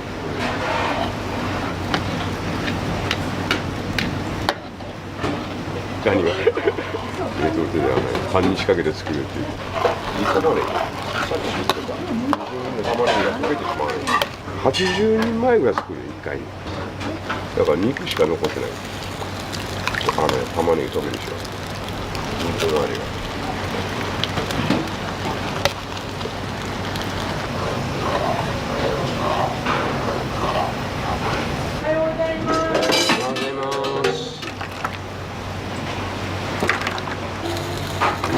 中華鍋で温めようした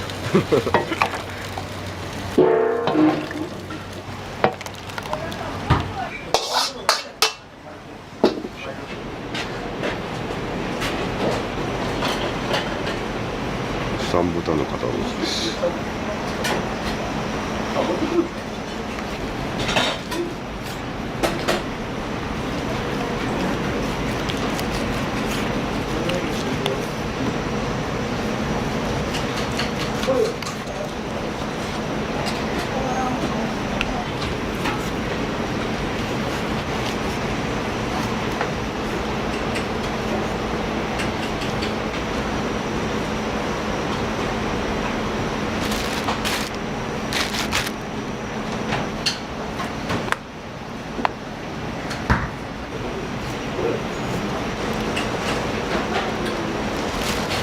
これは小さい方が意外と。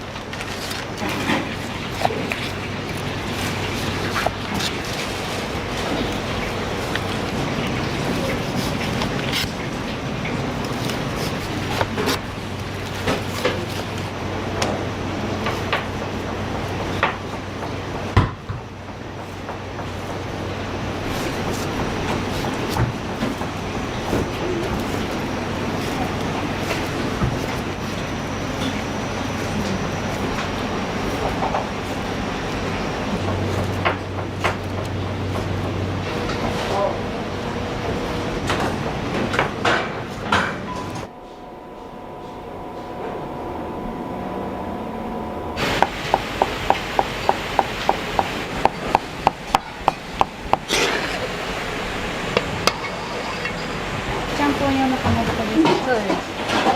昔はね、板を使いたいけどね、これの方に。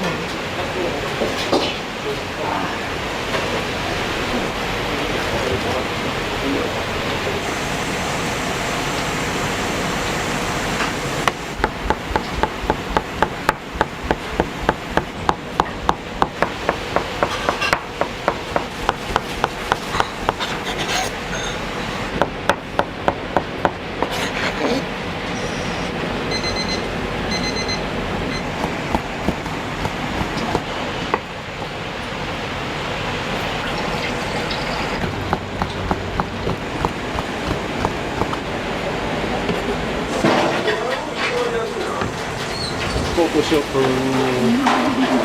業がでも多分また営業になったらまた違ってくるんですよ。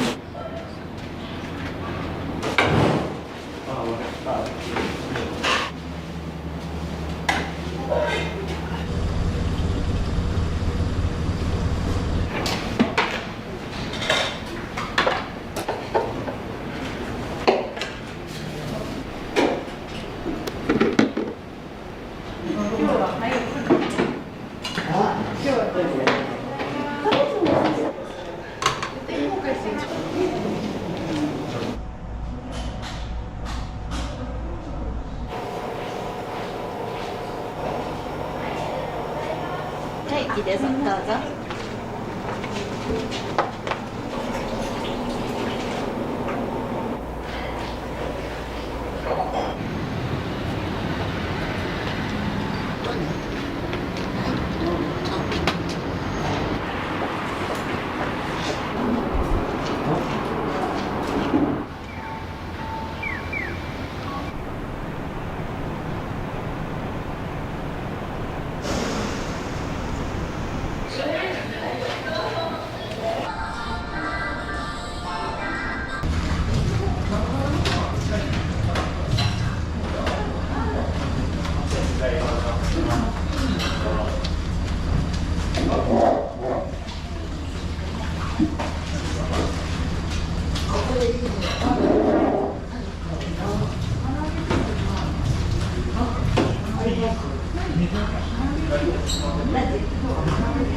あ、そうね。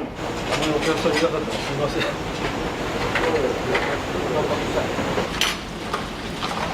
肉うどん1つ、唐揚げ定食1つ、酢豚1つ、一緒にご飯の小1つ。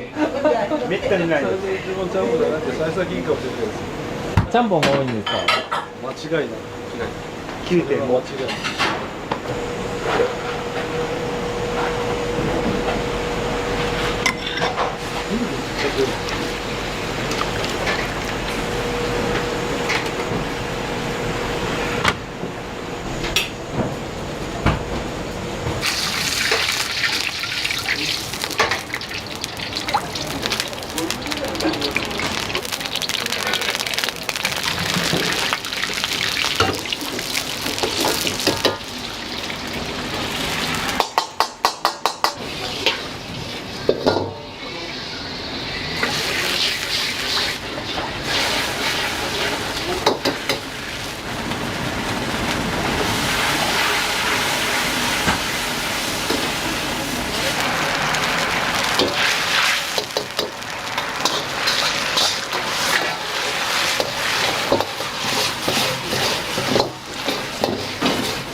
ね、宝泉寺湯どころ汽車に乗る間ね、時間があるここに来ると84歳元気ですね。辰年。あ、そうだ。美味しいよ、美味しい。食べなさい。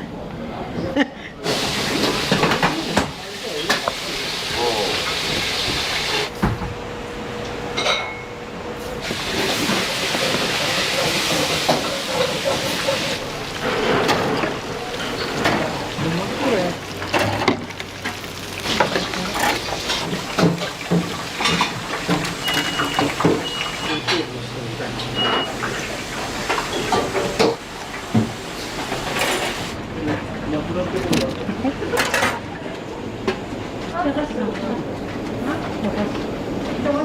べきらん。ほらこの人ってください。食べきらんわこれ。すごいね。私こんなん食べきらんわ。おいね。もういかった。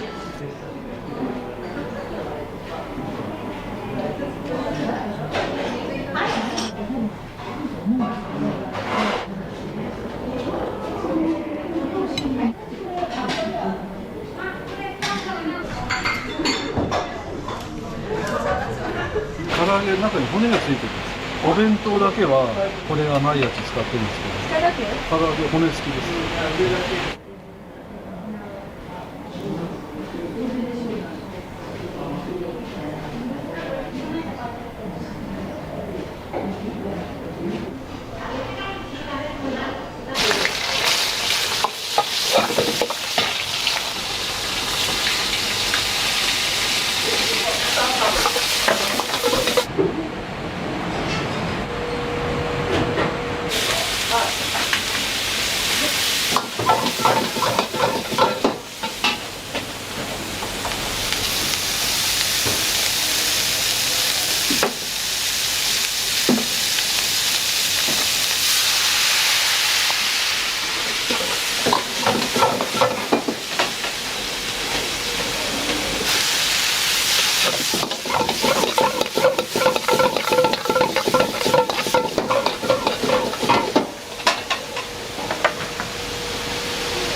うちのおじいさんがこれ作ったんです、ちゃんぽんって最初。うちのおじいさんが長崎の人に聞いたとか料理人に聞いたとかいう話を昔してたんですよね。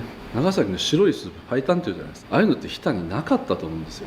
だから多分その時に出汁をねなんでやるかが分かんなかったんじゃないかなと思うんですよ、おじいさんとか。それでこの辺にある出汁で作って、で長崎ちゃんぽん煮ますよね。うちとか炒めてるんですよね。ちゃんぽんっていう名前とどんなやつだっていうだけ聞いて作り方とかがよく分かんないというか、それで自分たちでこうやったんじゃないかなって思うんですけども。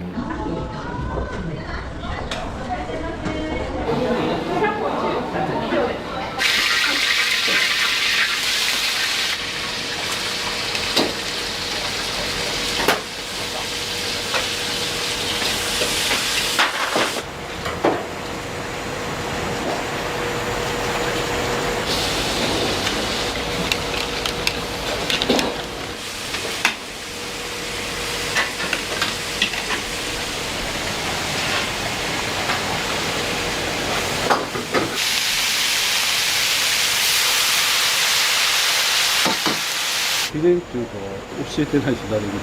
最後にかける仕上げのタレとか魚介鶏ガラいろいろ混ぜて、昔からちゃんぽんだけにこれを入れるんです。他のには入れないです。何に入れない。父親の代からやってるんですよね。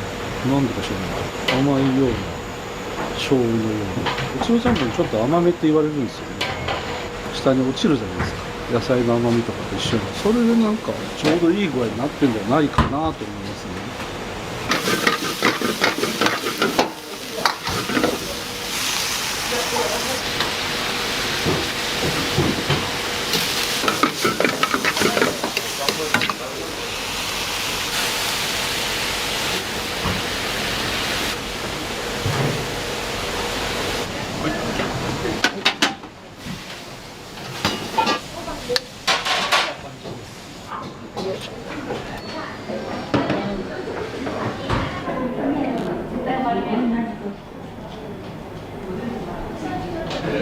いつも来ます。いつも来てこれ美味しいからね。来た時は必ずと言ってくるね。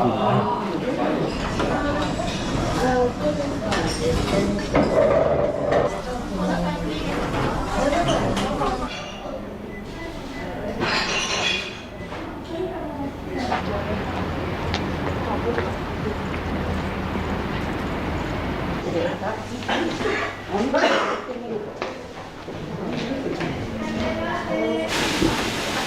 ゃんぽんセットで2つ、コロッケ2個。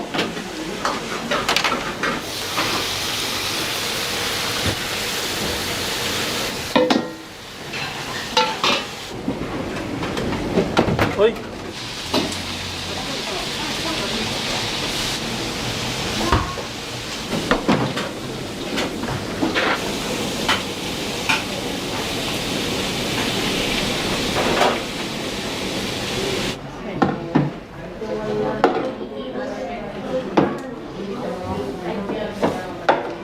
中華やめた方がいいよ。お願いし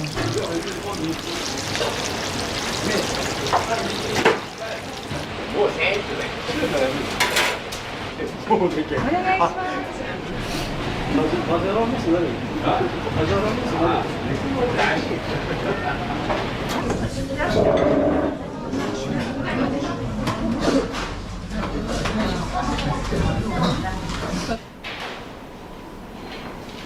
手作りですね、これは。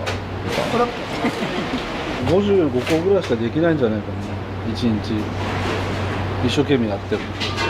だから夕方ぐらいで売り切れてることが多い。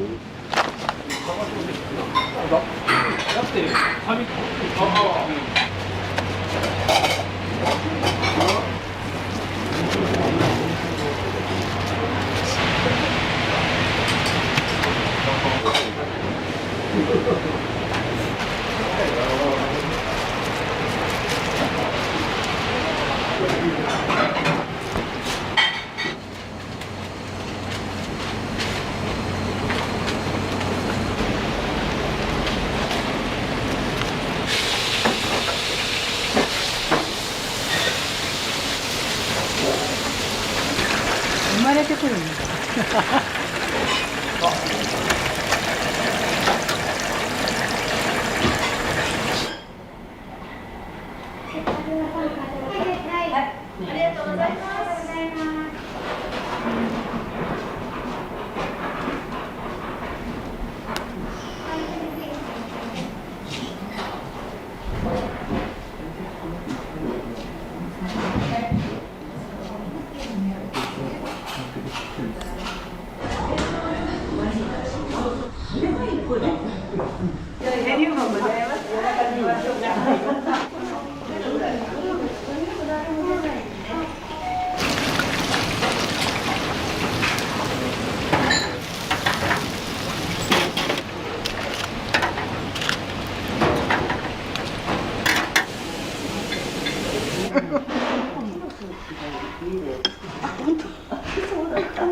ごめんな。お待たせします。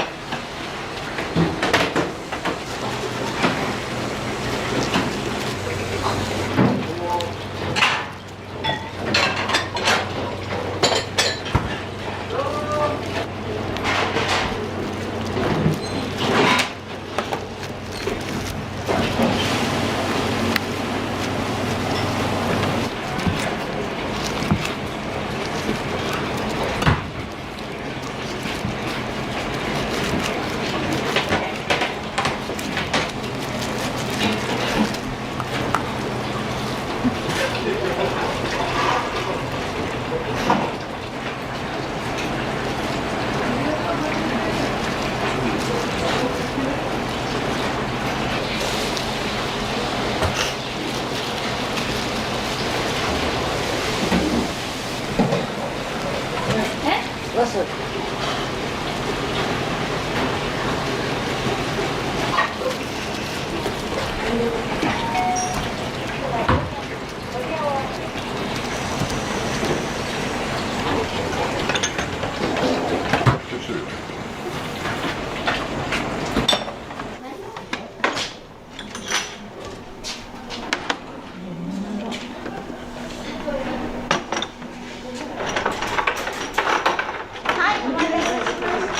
はい、すいません。はい。美味しい。美味しいね。美味しい。貝汁が美味しいの。貝汁。私もこれが大好き。料理もね、何でも美味しいよね。ここはね、もう私たちね、ちっちゃいところから来る。ね。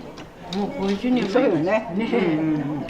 少人数から大人数までね、来れるでしょ。ちゃんぽんが大体ここ美味しいです。そうね。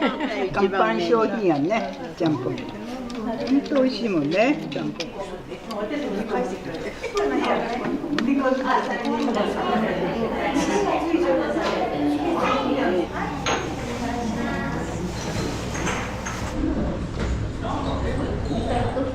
ちゃんぽんにする。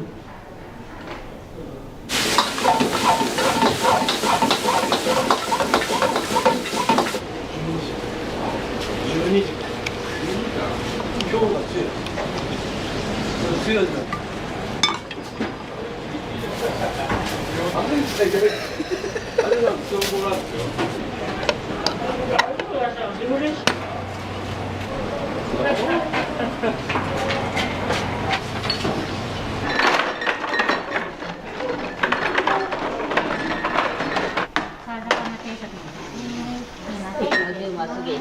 使われる。ありがとうござい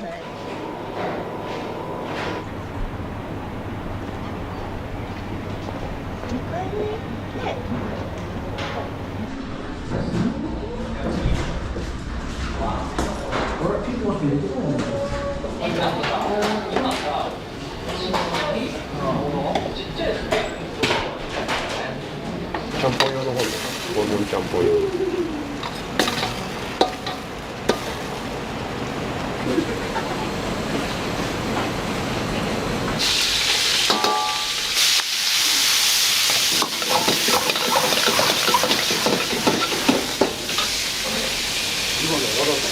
ちゃんぽん一つ。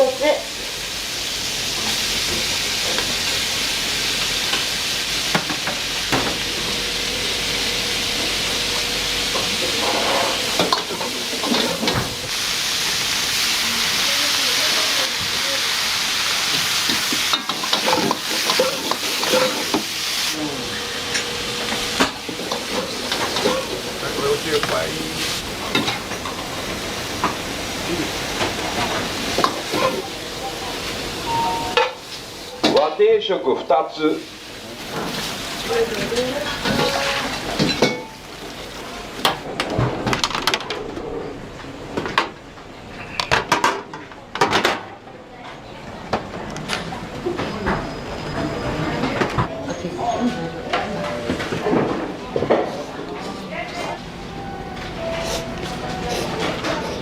うまい。美味しいです。美味しいです。ありがとうございました。昔は本当にちゃんぽんだけしかなかった。辛いやつとか味噌とかホルモンとか後から作ったんですよ。和定食1つ、親子丼1つ。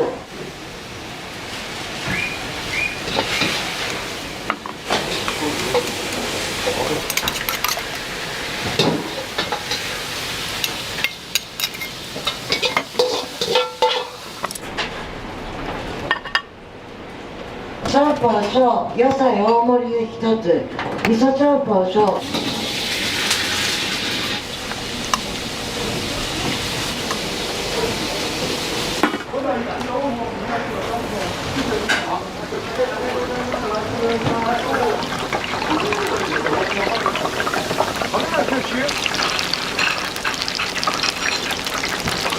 コロッケ4個、ちゃんぽん2つ、中華丼1つ。分かった。それでいいの。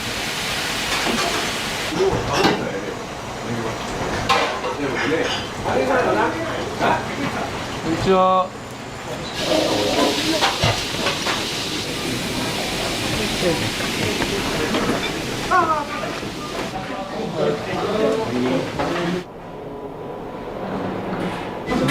最高です。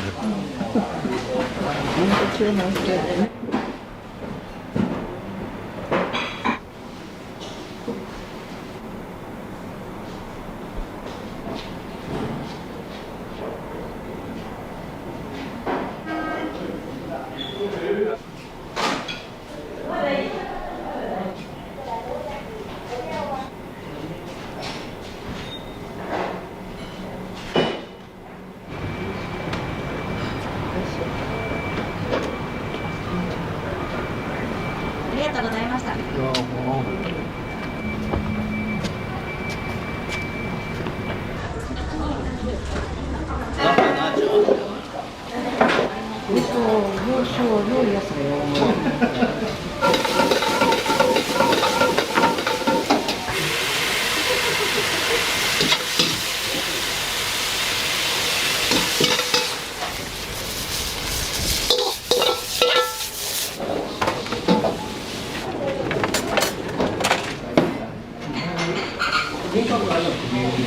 そうですね。週1ぐらい。美味しいですよ。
宝定食3つ、コロッケ 2×3 持ち帰り。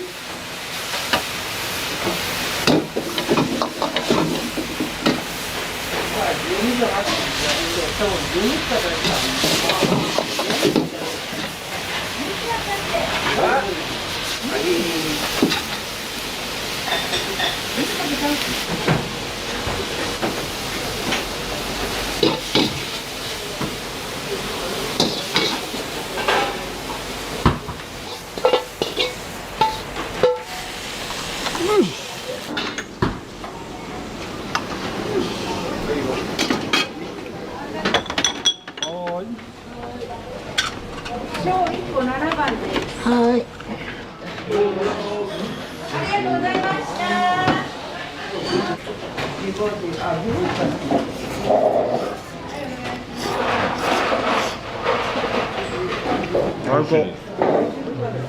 九州人じゃ甘辛いのが好き。まさに九州人の味みたいな。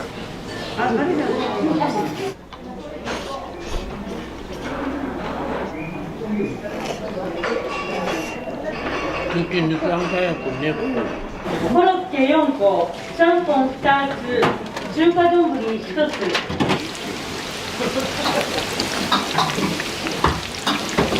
お持ち帰りです。ちゃんぽん2つ、スープ入りです。待ってます。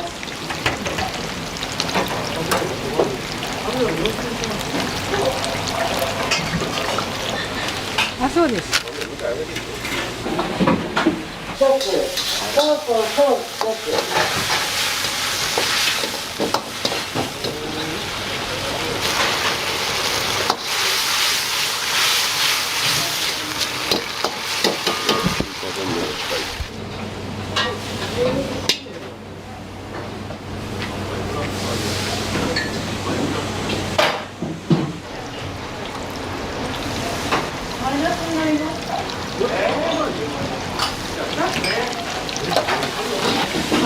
数がバレンタインとどう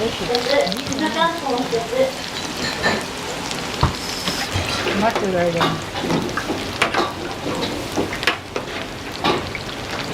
温度も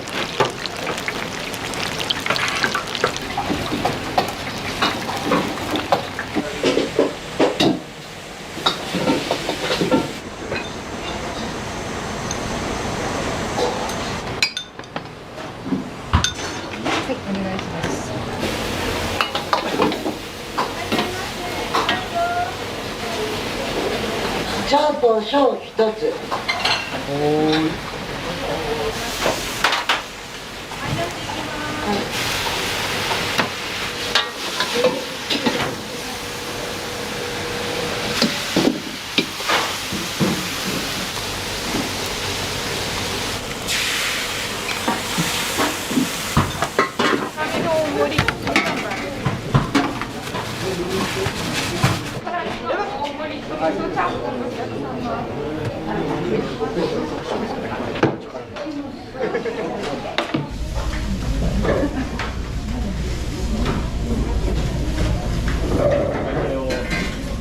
辛味噌が入ってる。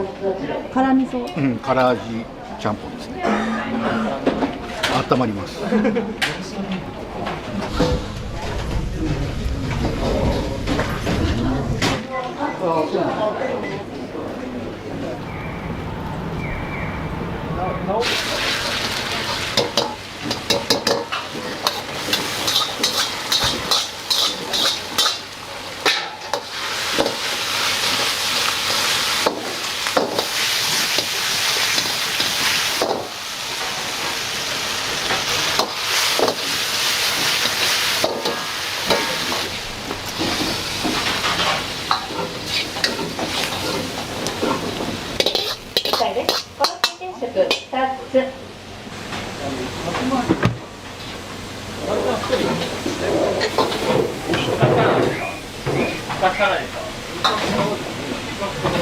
ちゃんぽん1つ。ちゃんぽん。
これ丸天で今までみたいな丸天は1人1個っていうそれだけを決めてます。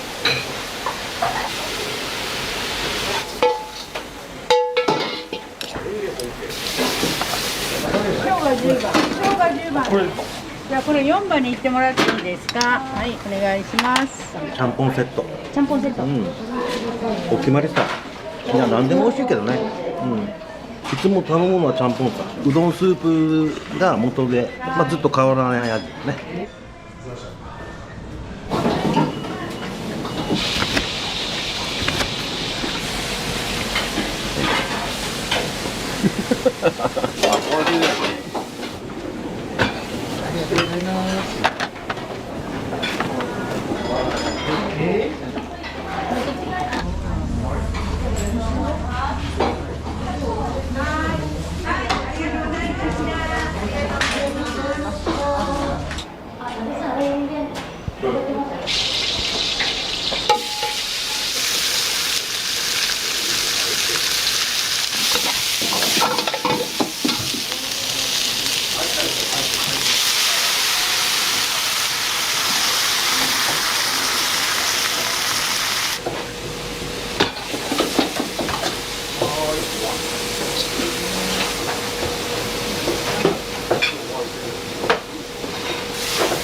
髪の毛が変わったけど笑ってよ。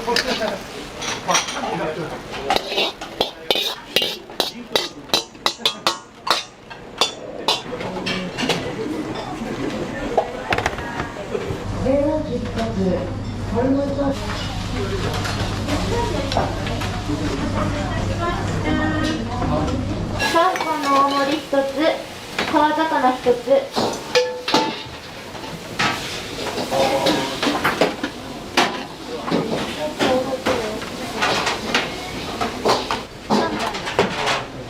19番ね、私8番。3番。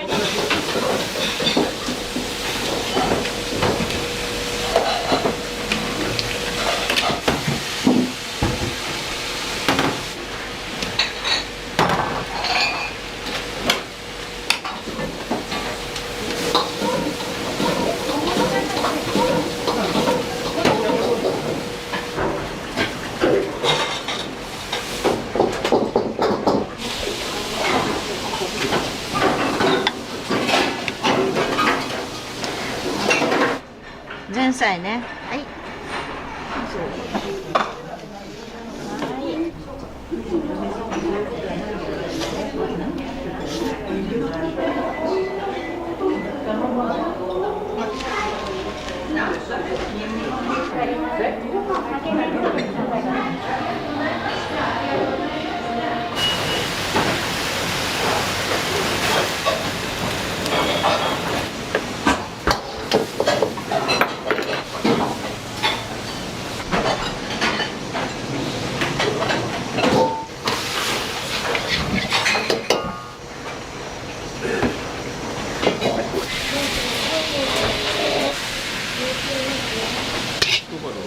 誰が4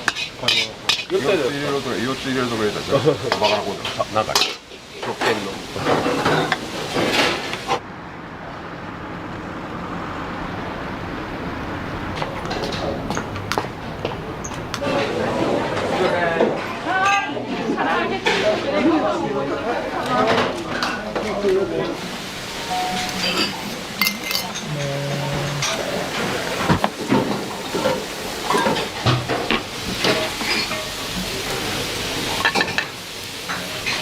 はーい。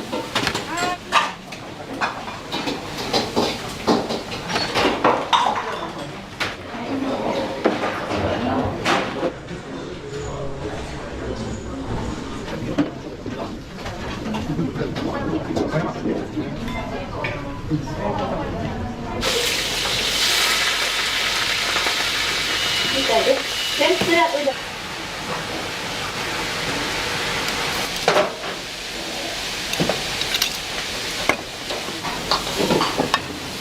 いいですか。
ちゃんぽん2つ、そのうち1つは野菜大盛り。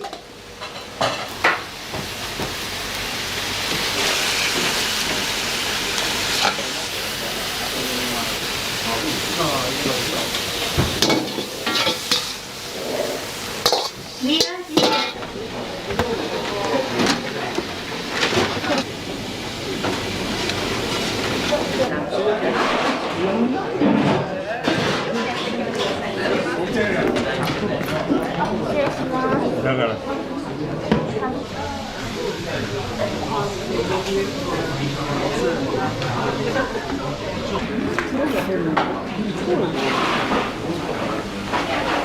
りがとうございます。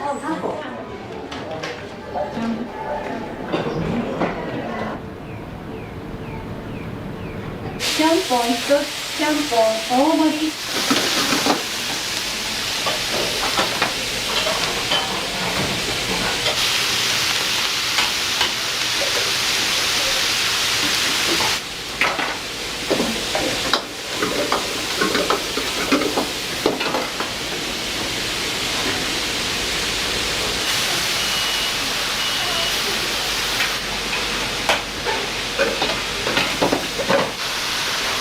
ちゃんぽん1つ。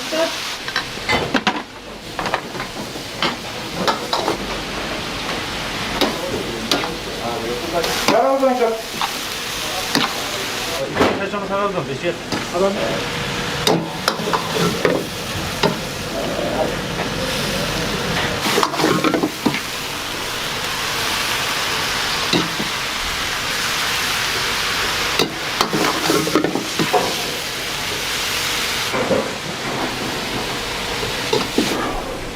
はーい。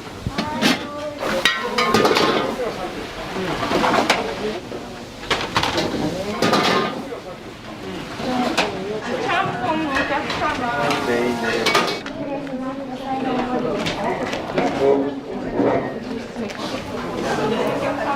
失礼します。ちゃんぽんです。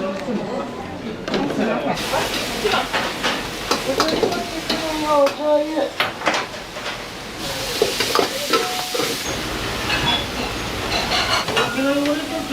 いや、違う違う。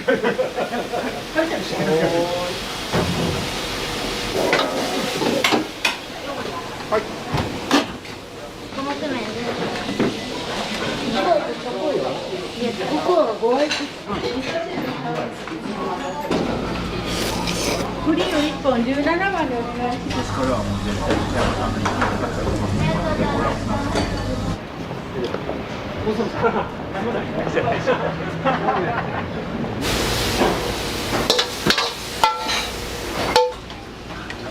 2つあげておきます。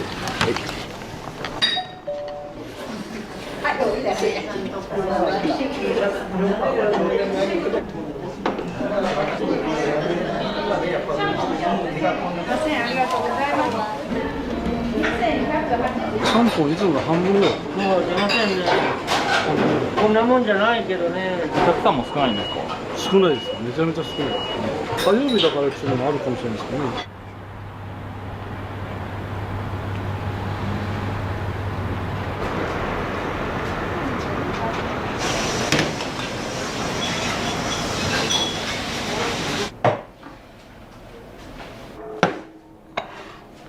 これは懐石です。すみませんね。ありがとう。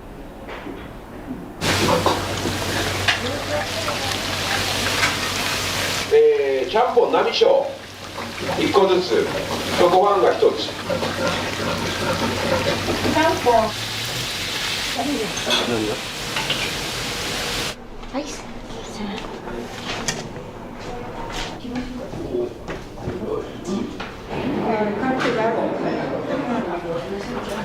お待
たせいたしました。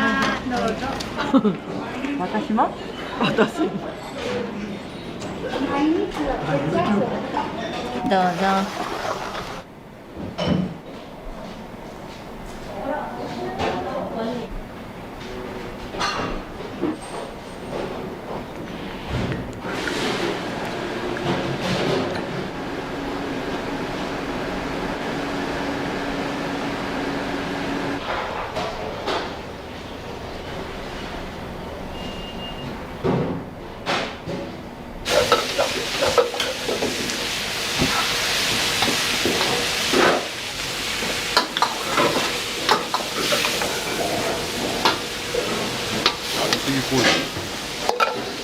やりすぎ小さな時は焦げないかなり小さな時メニューはなんでこんなに多いんですか？うちの父親が大衆食堂が好きみたいで、昔東京にいた頃渋谷になんか大きな大衆食堂があったらしいんですよ。ここでよく学生の頃ご飯を食べてて、高級な量じゃなくて毎日来ても食べられるようなやつがいいとかで、学生さんには大盛りとかサービスしてたんですよ。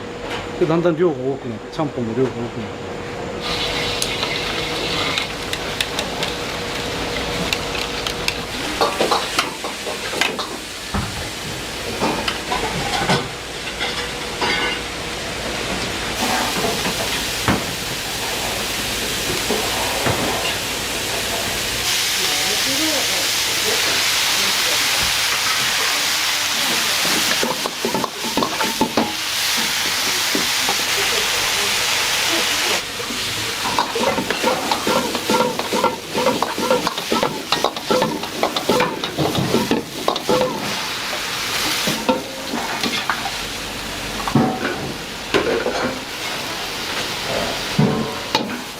できました、大盛り。